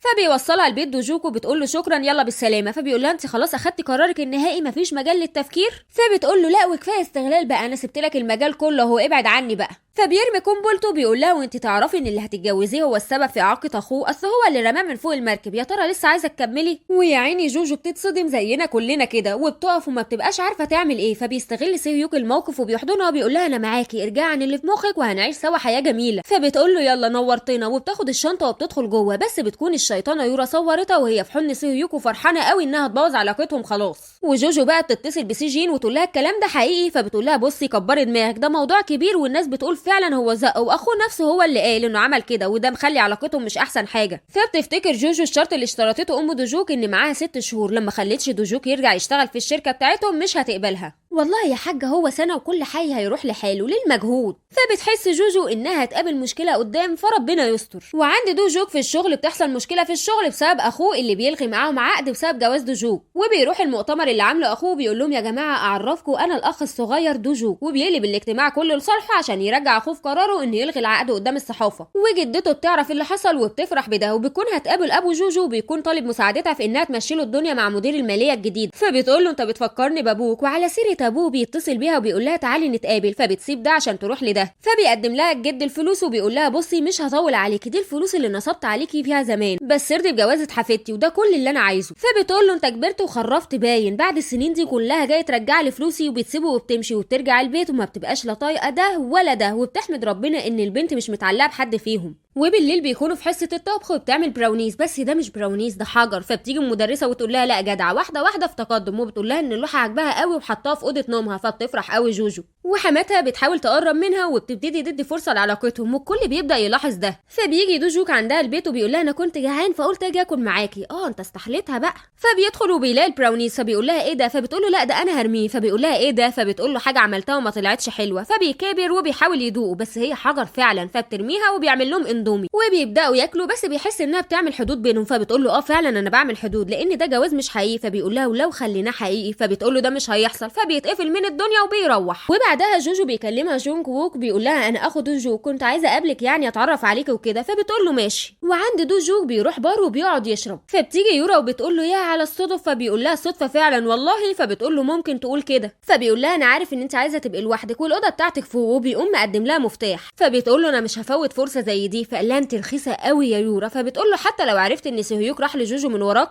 فبتوري له الصوره وبيقول لها انت اللي اخدتيه. فبتقول له هتفرق معاك في ايه؟ فبيقول لها بصي انا مش بتاع كده، وفري طاقتك وفوتك بعافيه. وبتروح يورا البيت وبتبلع كل البراشيم وبتبقى عايزه تنتحر. فامها بتدخل عليها وبتقول لها يورا لا ما تعمليش كده، وبتنقلها على المستشفى. فبتقول لها لما بتفوق ازاي تعملي في نفسك كده. وبتقول لها تخيلي دوجوك يقول لي انا رخيصه، هي اللي رخيصه مش انا. وبتقعد تضحك وبتسيبها وبتمشي. مبروك البت اتجننت. وعند دوجوك بيكون فوق وبيفتكر في كلام يورا. فبيلاقي اخوه بيكلمه وبيقول له اوصف لي خطيبتك كده اصل انا هقابلها فعشان ابقى عندي خلفيه عن شخصيتها. فبيقول له دوجوك انت فين؟ وبيجي على المكان. فبتخش جوجو المكان وبتدور على جونج ووك وما تلاقيهوش. فبتخرج تاني. وفي الوقت ده بيكون دوجوك بره وجاي ومش عارف يعدي الجسر، وبيدخل المكان ونفسه بيعلى وبيفتكر زمان لما اخوه وقع وما عرفش ينقذه وبيبقى هيمشي. وبتنادي عليه جوجو بيقوم يلف يبص لها. فبتقول انا كنت جايه لاخوك بس هو ما جاش باين. وبعدها بتلاحظ انه تعبان. فبتقول له مالك هو انت كويس؟ فبيقول لها بس دايخ شويه وبيقع. فبتجري عليه وبتقول له مالك في ايه بس؟ فبيتمتم بكلامه وبيغمى عليه. ومن فوق اخوه بيبص له وبيقول له هتفضل طول عمرك كده يا دوجوك، بتمثل دور الضحيه. يا ترى ايه قصه دوجوك واخوه وايه اللي هيحصل لدوجوك اصلا؟ وقفنا عند دوجوك لما وقع وجوجو بتحاول تلحقه والاسعاف بتيجي تشيله وبتوديه المستشفى. وبتبقى جوجو قلقانه وعايزه تطمن وبتطلب من الدكتور يجي يشوفه، وبتبص تلاقيه مش في السرير. فبتفضل تلف حوالين نفسها راح فين فجاه. فبتلاقيه بيشدها وبيقول لها انا كنت بدور عليك. فبتقول له انت كويس فيك ايه؟ فبيقول لها انا تمام بس يلا نمشي علاجي مش هنا، خليني اروح البيت عندنا هكون احسن. وبيروحوا البيت وتاني يوم الصبح بتصحى جوجو على صوت حد بيرن جرس الباب وبتفتح بتلاقي بنت. اول ما بتشوفها بتقول لها فين دوجوك؟ فبتقول لها في اوضته. انت مين؟ قالت لها انا صاحبتها عن اذنك. وبتخش تطمن عليه. وبتفضل جوجو قاعده باصه مستنيه صوت اي حد يخرج بس مفيش. وبتكون بتعمل اكل. فشويه وبتخرج البنت وبتقول لها اسفه انا نسيت اعرفك عليا، انا اسمي بارك مينك يونج. وبتديها الكارت وبتكتشف انها دكتوره نفسيه. فبتبص لها فبتقول لها الدكتوره بصي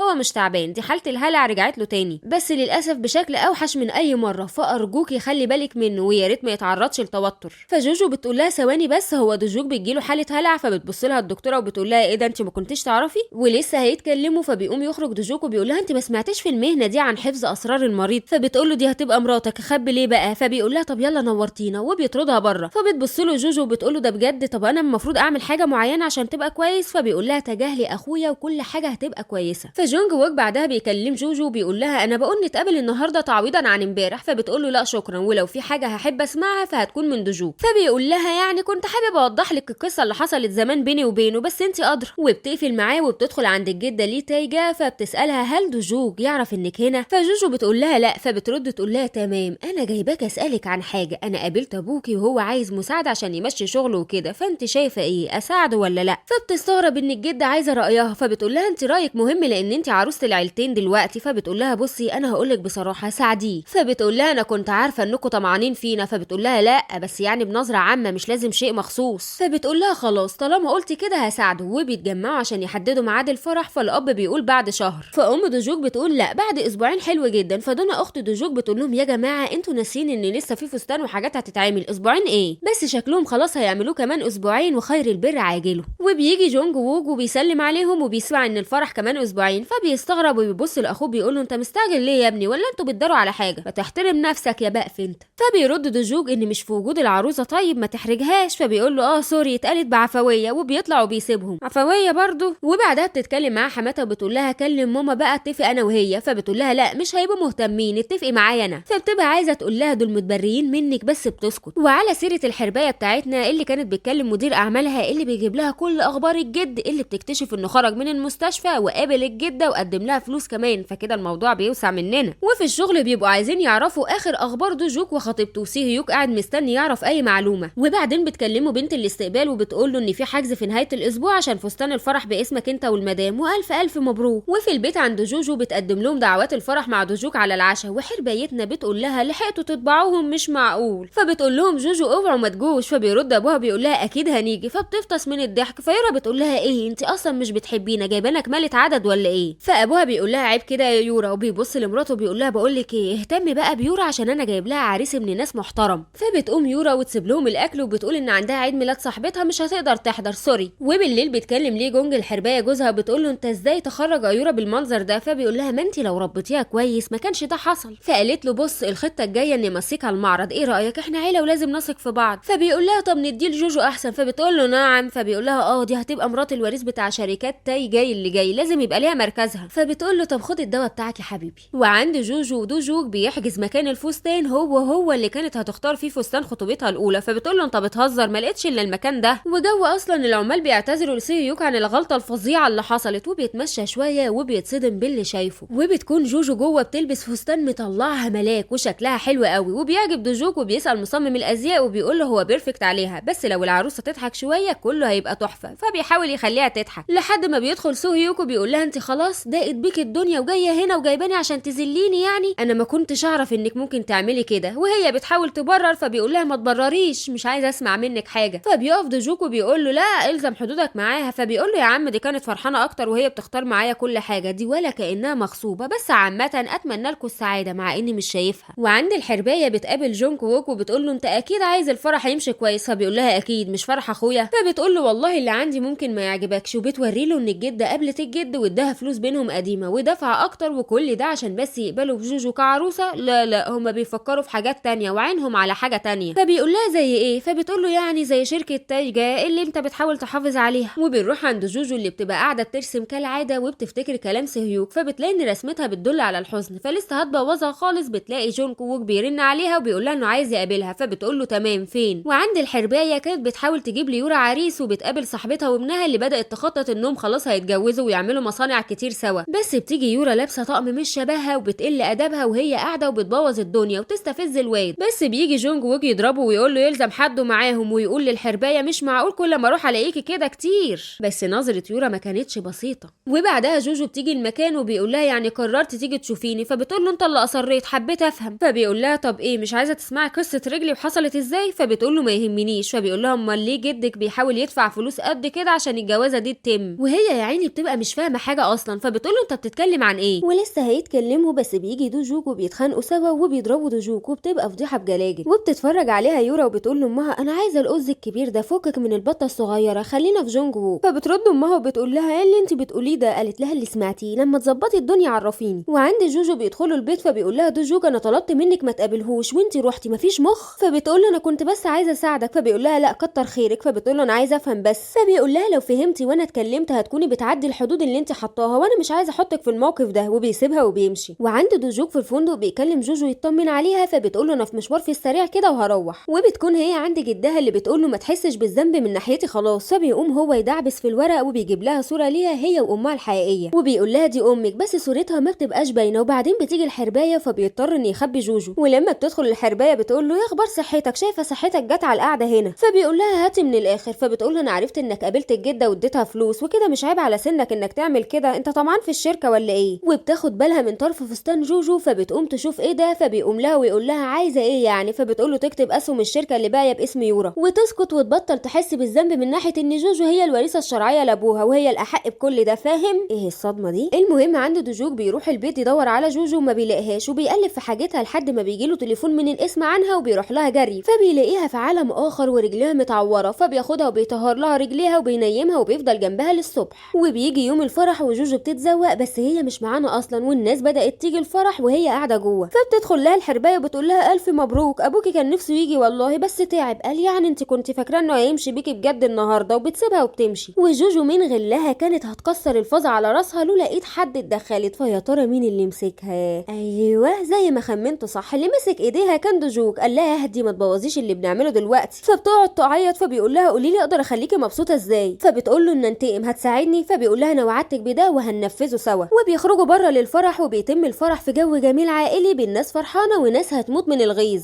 وبعدها بيسلموا على الاهل وكله تمام. ولما بيجوا يسلموا على الحربايه بتحضنها جوجو وبتقول لها ابوكي كان نفسه يبقى هنا. فبترد عليها ما انت السبب انه ما جاش. وبتحس بلذه الانتصار لما حرقت دمها. انا شميت ريحه الشياط فعلا. وبعدين بييجوا ياخدوا صوره جماعيه بتظهر فجاه يورا بفستان فرح هي التانيه وبتقول لها الحمد لله لحقتك عشان نتصور. وبتاخد صوره معاها وبتنزلها. وبعدين جوجو بتسيب ايديها وبتقول لها خليكي فرحانه بالصوره والكومنتات وكده، وانا هبقى فرحانه بالراجل اللي اتجوزته. وبينتهي اليوم وبيروحوا. فدوجوك بيقول لها مش عايزه نشرب حاجه. فبتقول له كان على عيني بس انا تعبانه وعايزه انام. فبيقول لها تمام اشوفك بكره. فبيصحى بكره وبيلاقي البيت هادي. فبيبدا يطلع اكل يعمله وبيلاقيها سايبه له نوت انها مسافره يومين حته كده. فبيقول مراتي قررت تروح شهر عسل لوحدها. وعند جوجو بتبقى قاعده في مكان هادي وحلو على البحر وكل اللي حواليها اما قابل او عيله. فبتفتكر كلام دوجوك لما قال لها مش هسيبك تعملي حاجه لوحدك. فبتقول وانا كنت مستنيه ايه يعني؟ ما انا اللي عملت كده. فبتبص وبتلاقي دوجوك في وشها وبيقول لها اخيرا لقيتك، ده انت قطعتي نفسي. فبتقول له وانت عرفت مكاني ازاي؟ قال لها ما تشغليش بالك بس ليه بحر؟ فبتقول له البحر جميل. فبيقول لها هو جميل بس انا ما بحبوش. وبيبدا بقى يحكي لها قصته هو واخوه. زمان كانوا في حفله على البحر على مركب، ودوجوك كان عايز يهزر مع اخوه ويخضه، فانفزع اخوه ووقع موبايله في البحر. فقال له دي ذكرى من امي وانت لازم تنزل تجيبه. وقعدوا يزقوا في بعض لحد ما جون كووك هو اللي وقع والكل افتكر انه زقه. فقالت له وبعدين حصل ايه؟ قال لها ابدا، من يومها وجون كووك مفيش يوم الا وفكرني باللي حصل، فسبت له البيت خالص وبعدت. بس يا ستي ودي قصه حياتي. وبعدها بيقفوا قدام البحر وبتقول له عشان كده تعبت يومها وما كانش لازم تيجي. قال لها كنت قلقانه عليكي وانت عارفه انا هنا ليه. فقالت له يا ترى ليه؟ قال لها عشان انت وحشتيني، وبصراحه بقى يا جوجو انا معجب بيكي فما تبعدنيش عنك. وقام واخدها في حضنه. عصافير كناريا يا اخواتي. وعند سيهيوك قاعد بينق عليهم وبيشرب وبيقول زمانهم دلوقتي هيصينوا مبسوطين. فبتكلمه يورا وبتقول له بقول لك ايه تعالى خدني من المكان الفلاني. فبيروح لها فعلا وبيكون في ناس بتضايقها فبيضربهم، وبتقوم واخداه يورا ويطلعوا يجروا ويستخبوا. فبيقول لها انا مبسوط انك اتصلت بيا انا. فبتبوسه من خده وبتقول له شكرا انك جيت. فهو بينتهز الفرصه وبيبوسها بقى وملناش دعوه بيهم دلوقتي. وعند دوجوك وجوجو بيروحوا الفندق وبيقعدوا يتعازموا مين هيستحمى الاول في الحمام المكشوف ده، لحد ما دوجوك بيقول لها ان الازاز بيتفايم تكنولوجيا بقى. فبيدخل يستحمى الاول وبيخرج يلاقيها فرشاله على الارض ونايمه. فبيجي جنبها وبينادي عليها فبتعمل نفسها نايمه. فبيعرف انها سامعاه فبينزل ينام على الارض زي ما هي عامله وبيقول لها نامي كويس عشان بكره نقضيه سوا. وبيجي الصبح على سيهيوك ويورا اللي طلعوا الفندق فوق، وبتخرج يورا تستحمى وتقول له قوم انت كمان يلا خلينا امشي. وبينزلوا يفطروا. فبيسالها هيحصل ايه لو عيلتك عرفت اننا خلاص مرتبطين؟ فالبنت كانت هتشرق. فبتقول له ما اقول لك ايه، ما تقوم تجيب لي ميه وتسكت شويه. والناحيه التانيه بيصحوا دوجوك وجوجو وبيخرجوا يتمشوا على البحر، وبتحاول جوجو تخليه يحب البحر وبيقلعوا الكوتشيهات وبيفضلوا يتمشوا ويلعبوا في الميه في جو لطيف جدا. فبيجي بالليل وبيدخلوا الاوضه فبيقول لها ارجوكي هنام جنبك ومش هتحسي بيا. فبتقول له لا ما تبقاش عيل صغير نام في الارض. فما بيرضاش وبتقول له خلاص هنام انا. فبيقول لها ايه ده على فكره احنا كبار والمفروض يبقى في ثقه عيب والله. فخلاص بتبقى هتنام في الجنب بتاعها. فبيقول لها هو انت ليه مش واثقه فيا ومش مخليانا نبقى زي البشر الطبيعيين؟ فبتقول له عشان انا حياتي مش طبيعيه اصلا. وبتحكي له انها بنت ابوها بجد وان الحربايه عارفه وساكته وبتفضل تعيط. فبيقول لها خرجي كل اللي جواكي. فبتقول له بس يا دوجوك انا مش قادره احب حد، انا مش هعرف دماغي فيها اصوات كتير. فبيقول لها طب سيبينا سكتها لك ونسيبهم بقى ملناش دعوه بيهم. وتاني يوم بيكونوا راجعين من السفر وبتكتشف جوجو ان امها بتبيع لوحها الناس بره، فبتحب تستغل ده لمصلحتها، فبيروحوا على بيت اهلها عشان ياكلوا سوا وتطمن على ابوها، وبتقول لهم انها قررت تاخد المعرض، فابوها بيوافقها على الحل ده. فطبعا بتعترض الحربايه وبنتها، وازاي ان المفروض يورا هي اللي كانت هتمسكه وانها مشهوره وهتنجحه. فبتضحك جوجو وبتقول لها وانا ما قلتلكيش ماما الله يبارك لها خلتني اشهر من النار على علم، لانها كانت بتبيع لوحي بره، فما بقاش بينا فرق يا يورا. وبتطلع يورا تكسر الحاجه في اوضتها، وامها بتطلع لها تهديها وبتقول لها ما تعمليش كده اهدي. فبتقول لها انت مش شايفه ان جه وقت تنفذي كلامي ولا انت مستنيه ايه؟ فقالت لها اهدي بس وهنحل الدنيا، انت عارفه انا بحبك. فبتقول لها بس كدب، انت بتستغليني لمصالحك بس. فبتضربها امها بالقلم. فبتقول لها يورا خلاص فرقتي ايه عنهم دلوقتي. فبتحس الام انها جرحت احساسها، فبتقعد تعتذر لها. اخرة الدلع المرق. وعند جوجو ودوجوك بيروحوا بيت اهله، وبتفتح حماتها دراعاتها لجوجو، بتقول لها يلا يلا عشان ناكل وحشتونا. فبيقعدوا عشان ياكلوا، وبيتفاجئوا بجونج ووك داخل يقول له ايه ده العرسان هنا كمان حلو، عندي لكم خبر حلو. وبتدخل بعدها يورا، فالكل بيتفاجئ بيها انت بتعملي ايه هنا؟ فبتقول لهم ابدا انا وجونج ووك بقينا مرتبطين دلوقتي. والكل بيتفاجئوا باللي بيقوله جونج ووك، وانه ازاي يعني فجأة قرر يرتبط بيورا. فبتقوم دونا تقول لها انت يا حربايه انت بتلعبي على اخواتي الاتنين. فامها بتقول لها هدي اعصابك يا حبيبتي وما تنزليش نفسك لمستواها. فجونج ووك بيقول لهم انا بحبها واتمنى انكم توافقوا على جوازنا، واخيرا لقيت اللي يقبل بيا. فدوجوك بيضحك وبيقول له هتتجوزها عشان حبيتك، ده ايه الدراما دي؟ فبيمسكوا في خناق بعض، بس الجده بتقول لهم ايه هتتخانقوا قدامي؟ يلا يا جونج ووك وصل يورا، وانت يا دوجوك روح انت ومراتك صدعتونا. وبيخرجوا بره، وجوجو بتوقف يورا وتقول لها وانت ايه المهزله اللي بتعمليها دي؟ فبترد عليها انها من العيله ومن حقها تكون هنا، انت اللي مش من حقك تكون هنا. قال يعني انت اللي من حقك يا يورا. فدوجوك بياخدها وبيمشي، وبيوصل جونج ووك يورا لحد البيت. فبتقول له انت ازاي تتخانق مع دوجوك قدام العيله؟ المفروض نحاول نرضيهم. فبيقول لها والله دي مهمتك انت مش انا. فبتقول له ازاي انا ماما دافعه؟ فبيقول لها هي اللي دفعت مش انت، ويلا خدي الباب في ايدك. وبتنزل وهي متغاظه وعلى اخرها. وتاني يوم عند الحربايه في المعرض بتبقى بتخسر مبيعات كتير وكانها بتنهار، بس بتدخل جوجو تقول لها يا صباح الخير. فبتقول لها انت بتعملي ايه هنا؟ فبتقول لها بصي انا عارفه الازمه اللي انت داخله عليها وجايه لك عشان احلها. فبتقول لها الحل هو انا. فبتستغرب الست الحربوقه، بس مفيش وقت، لان بيدخل الصحفيين وبيبداوا يسالوهم اسئله وكده، بما انها بقت حرم دوجوك وعرفتهم على الحربايه. وبعدها قعدوا وحطت جوجو رجل على رجل، وبدات تتشرط لشغلها في المعرض، وانها هتعمل لوحات كبيره وهتبدع. فالحربايه طبعا ما بتصدقهاش، وبتقول لها انت عايزه تصطادي في الميه العكره تكسبي فلوس وشهره على قفايا. فبتقول لها لا ليه بتقولي كده؟ انا بس عايزه خدمه صغيره. وبتاخد منها لوحه اساسيه في المعرض بتاعه فنان مشهور قدام كل الشغل اللي هتشتغله حاليا. فبتوافق الحربايه وبتاخد اللوحه وبتتنازل رسمي. وبعدها بتطلع جوجو على ابوها تطمن عليه وتحكي له الكارثه اللي عملتها يورا، وان ما ينفعش تعمل كده ولازم تعقل. فبيقتنع ابوها بكلامها، وبتقوم تعمل له مساج وتقول له ايه ده بقى عندك شعر ابيض استنى اما اشيلهولك. وفي الحقيقه هي كانت بتاخد عينه عشان توديها معمل وتتاكد انه ابوها. وبالليل لما بترجع الحربايه بتدخل تلاقي جوزها في البلكونه. فبيقول لها اتاخرتي. فبتقول له الشغل يا اخويا ومرمطت الشغل. فبيقول لها اللي حصل من يورا ما يتكررش. فبتقول له انت عرفت ازاي؟ فبيقول لها مش مهم، عقلي بنتك بدل ما انت ماشيه على طاعها كده، مش ناقصين وجع دماغ من نسايبنا. ومن النجمه بتقوم الحربايه تروح عند المستشفى اللي قاعد فيها الجد، وبتلاقيه اختفى ومشي ومش عارفين له طريق، وسايب لهم ورقه فيها سيبوني عايش حياتي بقى يا عيله نكد. وطبعا بتتنرفز زياده، وبتفتكر انه ضحك عليها لما قالت له اكتب نصيبك في الشركه باسم يورا. وبتروح عند واحده عرافه كده وبتدي لها فلوس، وبتقول لها الحاج ده ما جاش عندك قبل كده؟ فبتقول لها والله هو لا، لكن جه قبل اللي سأل عليه. وبتعرف ان الجده ليه تاي وجوجو عرفوا الحقيقه، فبتبقى هتولع وعايزه حد يكلم المطافي. وعند يورا اللي لسه بتقابل سيهيوك بيكونوا قاعدين سوا، فبتقول له اخبار الشغل عندك ايه؟ يا ترى دوجوك ساب الشغل ولا حاجه؟ فبيقول لها لحد الان لا، بس ليه بتسالي؟ فبتقول له ابدا اصل باين كده ان جدته من زمان بتحاول ترجعه يعني. فبيقول لها انت بتقولي كلام غريب. فبتقول له انا قلقانه، جوجو بتحاول تدمر حياتي من كل ناحيه. فبيقول لها لا جوجو بتقول كده بس عشان انتوا بتكرهوها. فبتقول له بنكرهها؟ لا احنا كنا بنعاملها بنفس معاملتها بس مش اكتر. فبيقول لها انا بحاول اوصل لك. فبتقول له لا توصل لي ولا توصل لها، انت لسه بتفكر فيها هي نكدوا. فبيقول لها لا. فبتقول له بس كل شيء بان وانكشف، وبتسيبه وبتمشي. وبعدها بتروح يورا البيت وبتقابل الحربايه امها، وبتقول لها انا طهقت من الدنيا. قالت لها معلش استحملي، لازم ناخد موافقه عيله جونج ووك وبعدها كل شيء هيتحل. فبتقول لها يو بقى انا مش عايزه اشوف جوجو تاني. وتاني يوم بيقابل المدير اكيم جوجو في كافيه، وبيقول لها ان شكله والله اعلم الحربايه عارفه انك وريثه حقيقيه، بس انا لسه بنخرب وراه. فبتقول له بس انا عملت اللي عليا وجبت لك اللوحه اللي عاجباك، همتك معايا بقى. وعند دوجوك بيكون في الشركه وبيكلم دراعه اليمين اللي قاعد معاه في المكتب، وبيقول له ان ليه ما يكونش هو المدير. فبيقول له بتتكلم بجد؟ طب انت ايه هترجع لمجموعه تايجه ولا ايه؟ فبيقول له ايه ده عرفت منين؟ فبيقول له يعني كان شيء باين من يوم ما مسكت الشركه دي لوحدك انك في يوم هترجع لهم بديهيا يعني. وشكل كده دوجوك هيحقق شرطه اشارته امه من غير ما يحس. وعند سيهيوك بقى بيبقى عند بيت جوجو ودوجوكو بيفكر يرن الجرس ولا ما يرنش، لحد ما الباب بيفتح وبيخرج منه بيونكا بيجيب ورق مهم، فبيقوم مسهيه وبيدخل جوه البيت وبيقعد بقى يتفرج على المكان وبيدخل اوضه جوجو ويبص فيها وفي رسوماتها. وبعدين بيلاقي ورقه طالعه بره، فبيفضل يحارب ضميره لحد ما شيطانه بيكسب طبعا، وبياخد الورقه يقراها وبيتصدم. تفتكروا ورقه ايه دي؟ المهم بالليل دوجوك بيكلم جوجو بيقول لها ايه فينك، فبتقول انا داخله على البيت انت فين، فبيقول لها مستنيك يا قمر. فبتدخل البيت وبتلاقيه محضر اكل وبيحط لها وهي بترسم، فبكل تلقائيه بتقوم ماسكه المعلقه وبتاكل تحت صدمه دوجوك انه مش مضطر انه يدوق لها حتى. وقال لها انت اكلتي، فبتقول له اه تسلم ايدك، ولا اجدعها الشيف شربيني. فبيقول لها لا انت اكلت لوحدك، فبتستوعب انها بدات تتغلب على الفوبيا اللي عندها وهو بيكون فرحان بيها. وبتبدا تقول له انها هتواجه الحربايه في انها بنت ابوها لان شكلها عارفه. فبيقول لها بس ده ممكن يأذيك، فبتقول له مش مشكله هاجي هنا واكل اكلك وكله هيكون تمام. انا شايفه شراره الحب بتكبر ولا انتوا شايفين ايه؟ المهم وبتساله وانت هتعمل ايه من ناحيه اخوك، شكله هو ويورا مش هيجيبوه على البر. بقول لك ايه، مش بتفكر ترجع لشركه تايجا؟ فبيقول لها لو كنت جيتي من كام شهر كنت قلت لك لا. وبيبدا يفتكر زمان ان حلمه كان يطلع زي جدته وانه شايف الشركه زي البيت الكبير، بس حاليا هو حابب بيته الصغير مع جوجو وهيعمل المستحيل عشان يحميه. وعند سيهيوك بيرجع بيتهم وهو شايل هم الدنيا، وامه بتفضل تزعله انه ما جاش من بدري عشان يساعدها وهو اصلا في ملكوت تاني. بيخرج الورقه وبيبص عليها تاني وبعدين بيحطها على جنب وبيقفل اليوم على كده. وتاني يوم بينزل دوجوك عشان يتغدى مع جوجو اللي واقفه مستنيه تحت. فبيجي سيهيوك يلاقيها في وشه وبيقول لها والله زمان يا جوجو عامله ايه؟ فبتقول له كويسه. فبيقول لها مستنيه جوزك؟ قالت له اه في حاجه؟ فقال لها هو انت بتحبيه؟ فما ردتش. فبيقول لها يبقى مش بتحبيه؟ قالت له مين قال لك؟ انا بحبه جدا بس مش هقول لواحد زيك معلومه زي دي. فبيجي دوجوك في الوقت ده وبيقول لها كلامك صح يا حبيبتي واتمنى انك تبعد عنها يا سيهيوك وملمحش تفك جنبها. وبياخد جوجو وبيمشي. فبيبص سيهيوك للورقه في ايده كانه اخد قراره خلاص. وبعدها بيروح دوجوك وجوجو البيت وبيلاقي العيله كلها متجمعه. فبيقول لهم خير متجمعين يعني؟ فبيقول له جونكو ووج ان في حاله طوارئ فمتجمعين. وبعدها بتبص له امه وبتقول لها ايه ده؟ فبيكون في ايديها العقد الجواز بتاعهم. فبتقول لهم انا عايزه افهم عملته كده ليه؟ فبيرد جونكو ووج ان باين قوي هو عمل كده ليه، عشان عايز يكسب رضا الجده طبعا. ويورا الحربايه بتكمل بعده وبتقول ان جوجو عملت كده عشان تخرج من بيتنا اللي اتكرمنا وقويناها فيه. فيا عين الجده ما بتستحملش الكلام وبتتعب وبيجيبوا لها دكتور وبتنام شويه. ودوجوك وقتها بيحاول يوضح موقفه لابوه بس بيقول له انا مش عايز افهم ولا اسمع. وبعدها بيتخانق دوجوك وجونكو ووج ان وصلت بيه الجراءه انه يخش بيتهم وياخد حاجه تخصهم هم، بس بتخرج امهم وبتزعق لهم انه لا ده المكان ولا ده الوقت اللي يتخانقوا فيه. وبتدخل بعدها للجده وبتلاقيها صحيت. فبتقول لها قلقوني، كنت فاكره زمان ان لما دوجوك يبعد هيبطل هو وجونكو ووج يتخانقوا، بس طلع غلط، الفجوه بينهم كبرت اكتر. وتاني يوم وسط كل ده بيعمل دوجوك فطار رومانسي لجوجو وبيكتب لها صباح العسل افطري كويس عشان لسه مشوارنا طويل سوا. وبعدها بتكلمها مدرسه الطبخ وبتقول لها هتيجي النهارده؟ فبتقول لها والله على حسب حماتي هتيجي ولا لا. فبترد وبتقول لها هي ما قالتش انها مش جايه. فبتقول لها طب تمام. وعندي يورا بتروح تقابل اخت سيهيوك الجشعه دي وبتقول لها ها بقى عندك ايه ننتقم بيه من جوجو؟ فبتقول لها داخله على الحامي يعني، بس لكل شيء مقابل. وبتوريها فبتفرح يورا وبتقول لها اه بحب الهجمات اللي ورا بعض دي. وعند دوجوك بيدخل عليه بيون وبيقول له مصيبه يا بروف مصيبه. وبتكون المصيبه ان اتكتبت مقاله زي العسل بايد اخت سيهيوك الجشعه عن قد ايه جوجو خطفت رجاله وانها سابت ده عشان ده اغنى، وان امها راحت وترجتها عشان ترجع لابنها، ومنزله الصور والفيديوهات. وطبعا الناس بدات تتكلم عن ايه البنت اللي ما شافتش ربع ساعه تربيه دي، مش عشان حلوه يعني تعمل كده. وساعتها سيهيوك كان بيتفرج ومتحسر على اللي بيحصل، واخته بتكلمه وبتقول له ايه رايك؟ فبيقول لها انت اللي عملتي كده انت ايه؟ فبتقول له بس اقفل انت هتصدعني. وبتبقى مبهوره بالشنطه الجديده. وساعتها دوجوك كان قاعد بيحاول يوصل لجوجو عشان يلاقوا حل للمقاله الزفت دي، بس بيكلمه اكيم وبيقول له هقول لك على حاجه مهمه هتفيدك. فبيسمع له ووشه بيتقلب 180 درجه. وعند جوجو بتبقى في حصه الطبخ، فالست الصفرة دي بتبص لحمات جوجو وبتقول لها ايه متخانقه مع مرات ابنك؟ فبترد وبتقول لها احنا زي الفل. فبتقول لها اه ما هو واضح هيتطلقوا قريب يعني، طب حلو الحق ادور له على بنت تانية، انت عارفه البنات كلها هتموت عليه. فبتقول لها ما تحترمي نفسك وروحي لم ابنك مالكيش دعوه بابني. وبتقوم خناقه بينهم، بس بتتدخل جوجو وبتقول لها لو ما سكتيش هبلغ البوليس واوريهم الفيديو ده. فبتقول لها انت بتهدديني، وبتقوم ضرباها، بس بنتنا سترونج وبتقوم مدياها قلم زيه. وبتقول لها انا ما عملتش الا ردة فعل لعملتك. وبتيجي صاحبه المكان بتضرط الست الصفرة دي، بس قبل ما بتمشي بتقول لها جوجو اعتذري لحماتي يا صفرة. وبعد ما فضينا الخناقه دي بتيجي حمات جوجو وبتاخدها على جنب وبتقول لها انا ما طلبتش منك تعملي كده، فما تعمليش كده تاني. فردت جوجو قالت لها ما انا ما كنتش هسكت على اهانه ليكي. فبتقول لها وبالنسبه للعقد بقى انا مش متخيله. فبتقول لها انا السبب في العقد ده، بس ما بتكملش لان بيجي دوجوك وبيقول لها يا امي ما تسمعيناش بودانك اسمعينا بقلبك، جوجو اتعاملت بقسوه في بيت اهلها وده كان اقل حاجه تضمن بيها حياتها معايا، بس كل ده اتغير لان احنا بنحب بعض. فبتقول له بص الواد هيبص لي ازاي. فبيقوم دوجوك يقعد عند رجليها وبيقول لها ارجوكي ساعدينا المره دي. فبتقول له بص سيب لي الموضوع ده. وبعدها امه بتقابل الحربايه في بيتها، والحربايه بتقول لها شفتي انا حذرتكم انتوا اللي ما سمعتوش الكلام، بنتي ما تشرفش عيلتكم. فبترد وتقول لها برغم انك بتهتمي بكل حاجه في وش الناس الا ان مش فارق لك بنتك. فبتقول لها مش القصد، انا بس بحاول ارضى بالامر الواقع. فبتقول لها معنى كده هيسيبوا بعض؟ فبتقول لها ده لازم. فبتقول لها خلاص هبدا لك انا اجراءات الطلاق. فبتقول لها طلاق ايه؟ لا انت فهمتي غلط، انا بتكلم عن جون كووك ويورا. فبتبص لها الحربايه وبتقول لها نعم. فبتقول لها لا اصل انا مش هنول الناس الحقوده مرادها ويتطلقوا، وبعدين انا كنت معاهم في العقد، اصل اتشرطت على جوجو انها ترجع دوجوج الشركه وانا اقبل بيها، فما اظنش ان في حاجه عيب في الموضوع ولا ايه. فبتبص للحربايه وبتقول لها شكلك متفاجئ باللي بيحصل. فبتقول لها انت ازاي واقفه في صف ابنك وسايبه الابن التاني؟ صحيح مرات الاب هتفضل مرات اب. فردت عليها قالت لها انا عملت اللي ما يتعملش عشان اتفادى ان الجمله دي تتقال لي، وبرضه بتتقال فمش فارقه بقى عن اذنك. وعند جونج ووك بيتكلموا الحربايه وبتقول له شايف امك بتعمل ايه؟ فبيقول لها معلش الحمد لله انها قالت كل اللي عندها. وبيقفل معاها وبيتصل على ابوه بيقول له انا بقول نعزم دوجوج على الغدا ونقعد نتكلم زي اي عيله متحضره. ووقتها بتكون قاعده جنبه يورا وبتقول له انت متاكد من اللي بتعمله؟ واضح ان مامتك واخده صف اخوك قوي. فبيقول لها هقدر لو ساعدتيني ودمرت جوجو، ده هيساعدنا نكسب الحرب دي. فيورا بتسمع كلامه وبتكلم اخت سهيوك وبتقول لها شوفي لي اي حاجه تشعل الجو واحدث موديل هيكون عندك. وبعدها بيقابل سهيوك اخته وهي خارجه وبيقول لها على فين العزم؟ فبتقول له على كافيه. فبيقول لها عقلي بقى وبطلي جنانك ده، انت فاكره انهم مش هيعرفوكي عشان انت بتبعتي من البيت ومستخبيه في البتاع ده؟ فبتقول له بقول لك ايه هي دمرتنا ولازم تدوق حبه بقى، وبتسيبه وبتمشي. وبنروح لعمه الحاج اللي بيجهز الغدا زي ما ابنه قال له، وبيحضروا وبيقعدوا يتغدوا سوا. وبيبدا دوجوك يقول انا اسف على اللي جرى. فبيقاطع جونج ووك وبيقول انا كمان اسف وان ما كانش المفروض اتدخل بالطريقه دي، بس بيرمي قنبله ان امهم كانت حاطه شرط ان دوجوك يرجع الشركه، فقالت له ده كان شرط قديم بالنسبه لي. فبيقول لها انت عايزه تدمريني وتاخدي مني شغلي وكمان مش قابله بحبيبتي يا ست يا ظالمه، مش كفايه ابنك خلاني عاجز من 20 سنه. فبيرد عليه دوجوك وبيطلع موبايله وبيقول له انت هتفضل تلف كتير على الحكايه دي، انا ما زقتكش، انت اللي كنت عايز تزقني ووقعت وقتها لوحدك. وبيقول له هنا تسجيل واحد من الصيادين وصوتنا طالع فيه. فالام بتقول ان زمان دوجوك قال لها تنشره بس هي خافت يتقال عليها مرات اب شريره فسكتت وده جزتها، وطبعا ما استحملتش الجده كل الرغي ده تاني وصحتها على قدها قوي يعني. وبتاخد الجده دوجوك وجونج ووك وبتقول لهم انا لو فضلت اقول لكم ما تتخانقوش هتتخانقوا برضه، فيلا اتخانقوا. فبيبصوا لها باستغراب. فبتقول له دوجوك انت هترجع الشركه وهتنافس اخوك ومعاكوا سنه وانا هحدد مين اللي هيمسك الاداره. فبيخرج جونج ووك بعدها وبيكلم الحربايه وبيقول لها، فبتقول له طب ما ده خطر علينا. فبيقول لها انا عايزه يفشل وانت هتساعديني في ده في المده المطلوبه منه. فبتقول له اوكي بس شوف لي بقى مصلحه الشركه بتاعتي اللي قلت لك عليها. واضح اننا داخلين على منافسه شريفه. وبنروح لدوجوك اللي بيرجع البيت وبتخرج له جوجو وبتقول له جيت امتى؟ فبيقول لها لسه حالا انا هعمل اكل وناكل. فبتقول له انا صبرت نفسي باي اكله كده لحد ما تيجي وناكل. فبيروح حاضنها وبيقول لها انا كمان ما بعرفش اكل من غيرك، يلا ناكل بقى. يا سلام على الرجاله اللي بتطبخ، يا سلام. وفي الشركه بيحاولوا المساعدين يلاقوا حل لمشكله المقاله دي، وبيسالوا سهيوكو اللي بيقول لهم بصوا احنا نداري على الخبر وخلاص، لا نطلع نكدبه ولا نأيده. فالكلام بيوصل لدوجوك اللي بيقول له سمعت ان ده الحل بتاعك. فبيقول له ايوه. فبيقول له دوجوك ويا ترى انت عايز ما تحصلش مشكله ولا عايزها تبقى اسوأ؟ وبيروح يجيب له تليفون وبيوريه فيديو انه دخل بيتهم، وبيقول له انت كده مرتكب جريمه اقتحام باين وسرقه، واختك الله اكبر هريانه على النت، فاعمل معاك ايه؟ فبيقول له والله يا بينا قلت لاختي تمسح الكلام الهبل اللي كتبته ده بس هي راسها ناشفه. فبيقول له دوجوك طب ويورا العقد بقى معاها ازاي؟ واختك اللي متحالفه مع يورا لو عرفت لي تفاصيل الحاجات دي هفكر ما بلغش عنك، وما تنساش ده عرض ومش لمده طويله. وفي حصه الطبخ الناس بداوا يلقحوا على جوجو بالكلام بس هي ما بتسكتش، وبتيجي جيمي المديره وبتقول لها كنت في الاول براقبك وخايفه عليكي منهم بس طلعتي قويه. فبتقول لها الدنيا وحشه بقى يا ابله. وبعدها بيروحوا يقعدوا سوا وبياكلوا، وبتقول لها جوجو انها تبطل تيجي خلاص لان علاقتها هي وحماتها بقت حلوه. فبتقول لها المديره انا عايزه نكون صحاب بره المطبخ وكده، انت شخص يستحق ان ندعمه. فبتقول لها جوجو طب ينفع اطلب خدمه؟ انا عايزه اتعلم طبخه معينه. وبعدها بتاخدها على المطبخ وبيطبخوا وبتشوف حرق في ايديها وبتقول لها ده من زمان وعامل لي فوبيا خلاني ما اقربش من النار، بس شوفي بقيت بشتغل ايه دلوقتي. وبعدها بتروح جوجو البيت الجده وبتبدا تعمل لها اكله، وبتقول لها انا لما دوجوك بيعمل لي اكل ما بقدرش اقاومه، وده خلاني من حبي اتعلم الطبخ واعمل له واعمل لامي وليكي طبعا، فاتمنى يعجبك. وبعدها بتوصلها لبره وبتقول لها انا عارفه انكم متضايقين مننا بس يعني الكبار دايما بيسامحوا الصغيرين مش كده؟ فبتقول لها الجده انت بتحبي دوجوك؟ فبتقول لها جدا، ده انت تقيله قوي يا جوجو.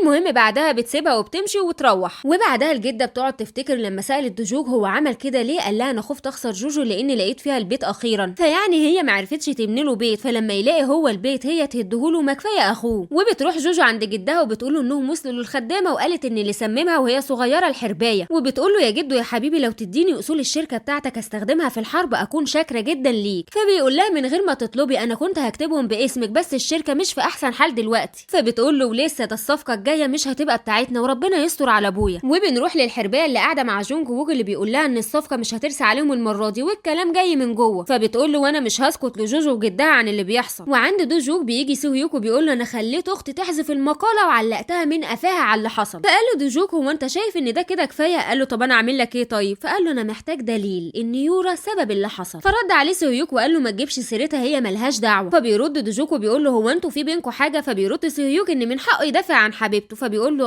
هو انت ما تعرفش انها مصاحبه حد تاني ولا ايه؟ وعند يورا بتروح تقابل جونج ووك وبتكلم مامتها وبتقعد تقول لها حاولي تكسبيه واديله مركزه كده وما تنسيش هو مين برضه. وفي الوقت ده بيكون سوهيوك بيراقبها وبيشوفها فعلا قاعده معاه بيضحكوا وبيهزروا وواضح انها ضحكت عليه، ما هو برضه محدش يثق في يورا يعني. ونروح لاخت سوهيوك الحربايه هي كمان اللي بتتقفش من البوليس وبتقول لهم انا ما عملتش حاجه. فبيقول لها الظابط انت متقدم ضدك شكوى يا انسه. وبتيجي تونا وبتقول لها والله يا عسل انت لو ما اعترفتيش بالحقيقه مش هتبقى نهايه حلوه خالص. فبتقول لها انا ما عملتش حاجه، ده جزاتي عشان بكتب على النت. فبتقول لها انت ما تعرفيش اذيتي عيلتي قد ايه، خليكي شاطره بقى ويلا قولي كل حاجه. وبره الاسم بيكون سوهيوك بيكلم يورا وبيقول لها اللي حصل. فبتقول له انت اللي عبيط ما خدتش بالك ليه؟ فبيقول لها انت السبب اصلا عشان انت اللي وريتي العقد لعيلته. فبتقول له طب والمطلوب مني ايه؟ فبيقول لها كلمي باباكي يعني يخرجنا. فبتقول له انا ما اقدرش اطلب منه كده، وبعدين دي شيلتكوا شيلوها انتوا بقى. فبيقول لها بس احنا عملنا كده عشانك. فبتقول له وانا ما قلتلكوش تعملوا كده، يبقى هات لاختك عيش وحلاوه بقى. وبتيجي جوجو عند الاسم فسوهيوك بيوقفها بيقول لها انا اسف. فبتقول له على ايه ولا ايه؟ فبيقول لها على كل حاجه، عن اني اذيتك واني اتخليت عنك واني استغلتك وما حبيتكيش زي ما حبيتيني. فبتقول له انا مش هخش اتنازل عن الشكوى عشان انت اعتذرت. فبيقول لها طب اعمل ايه؟ فبتكلم سي جين وبتقول لها مش عايزه خبر حصري. وعند دوجوك بيكونوا عاملين اجتماع عشان يصوتوا لدوجوك انه يكون رئيس القسم الجديد ونائب الرئيس بالمره. فالكل بيبقوا قلقانين من كلام الصحافه وبيصطاد جونج ووك في الميه العكره وبيقول له لازم توضح اللي بيحصل، الصحافه مستغله الوضع بشكل مش لطيف يعني. فبيطلع دوجوك التليفون وبيقول لهم والله انتوا ولاد حلال لسه الخبر طازه، وبيقول ان مراتي حبيبتي كانت مرتبطه بواحد بيحب اختها الصغيره وان اختها هي اللي خلته يطلع يقول كلام عشان يشوه سمعه مراتي، بس اظن كل حاجه بقت على المكشوف. والكل بيبدا يقول له هو ازاي في اخوات كده، ده مين دي؟ فبيقول لهم دوجوك ان اسمها يورا وجيس وات بقى انها تبقى خطيبه جونج ووك. وبيرد له السؤال وبيقول له هتعمل ايه مع الصحافه ومنصبك المهم؟ فطبعا ما بيردش. فبيقول له دوجوك انا مش عايزك تجاوب، انا مش هاممني الموضوع ده، المهم عندي وهو ان في شكاوي كتير على المشروع ده، قول لنا يا جونج ووك انت مستعجل ليه على المشروع ده انه يخلص؟ فبيرد عليه جونج ووك وبيقول له انا مش مضطر اجاوبك. فبيقول له انا دي شغلانتي فابعد عن حياتي الشخصيه لاننا هنا في الشغل وبس. ويورا بتروح لامها زي الكتكوت المبلول وبتقول لها والله انا ما عملتش حاجه. فبتقول لها مفيش مفر، في ادله قويه، فاسكتي واسمعي كلامي. وبتجتمع حمات جوجو مع جوجو وعيلتها وبتقول لهم ما ينفعش اللي يورا بتعمله ده، دي بتهاجم عيلتنا مش جوجو بس، فلموا بنتكم بقى. فبتبص لها يورا وبتقول لها يا ماما. فبتقول لها بس تلزيق بقى يا بنتي، ايه ماما دي؟ وبتقول انها تاخد اجراء قانوني بقى ولازم يورا تدفع الثمن. وبتروح يورا تقول لجوجو طب سامحيني المره دي بس، طيب خلاص بقى ما تعيطيش. فبتستغرب جوجو فبتكمل يورا كلامها وبتقول لها انها اتضايقت بس انها اخدت دوجوك وهي كانت معجبه بيه، ولما تجاوزت الموضوع بحد تاني محدش رضي بيه عشان ده اخو دوجوك، فانا اسفه هعمل لك اللي انت عايزاه وهتنازلك عن المعرض مش عايزاه. فبتقول لها جوجو انت بتخططي لايه بعد كل الكلام ده؟ فبتقوم الحربايه تقول لها احنا اسفين يا بنتي عن اي حاجه، بس على الاقل ساعدينا في حوار الكارد ده حلم ابوك. فابوها بيقول لها تساعدني قصدك ايه؟ فبيكتشف ان طلب الكارد بتاعه اترفض وخلاص كده شركته هتنهار. فبيقول له جوجو انت كنت بتضحكي عليا مش قلتي كل حاجه هتمشي؟ وبيقعد على الكرسي وفي مشروع جلطه باين. وبعدها بيودوه على المستشفى ومراته الحربايه بتقعد تقول له شايف ابوك عمل المستحيل عشان يجوز جوجو وسايبنا احنا بنغرق بس ما تقلقش. وعند الجد بيكلم المحامي اللي بيقول له والله يا حاج انت مرفوع عليك قضيه وصايه ومعايا تقارير بتاكد ان مخك مش معانا، فالمحكمه هتقبل القضيه وموقفنا ضعيف فانا مش هقدر اساعدك. وهو اصلا بيكون قدامه فلوس قد كده. وبنرجع للمستشفى والحربايه بتقول لجوزها انها عشان تمنع الجد من انه يدي كل حاجه لجوجو ويدمرنا هي رفعت قضيه وهتكسبها وهتنقذ الشركه، وانت الفتره دي ارتاح وانا اللي همسك الشركه. وعند جوجو جدها بيقول لها كل اللي حصل وبتبقى مصدومه من الحركه الغير متوقعه من الحربايه. فبيقول لها صحيح اظن ان الكلام اللي قالته الخدامه ان الحربايه كانت بتكلمها وبتقول لها ايه اللي رجعك تاني موتك على ايدك ده غلط، هي ما كانتش بتكلمها كانت بتكلمك انت، معنى كده انها كانت عايزه تقتلك وانت رجعت لها من الموت لتاني مره. فبتبدا جوجو تشك في حاجه وبتقوم وبتصور صوره المقال بتاع الحريقه. والحربايه بتخش الاجتماع بتاع الشركه وبتقعد على كرسي الرئيس. فبيقول لها ده كرسي الرئيس، قومي يا حبيبتي اقعدي في اي حته تانية. فبتقول لهم لا ما الرئيس مش جاي، انا الرئيس والكرسي ده بتاعي انا. سلسله الانتقام مش بتنتهي وكل مره بهجوم اقوى من اللي قبله. ولو عايزين تعرفوا ايه اللي هيحصل في الحلقات الجايه استنونا وما تروحوش بعيد، وما تنسوش اللايك والسبسكرايب عشان يوصل لكم لكم كل جديد. هتوحشونا. باي.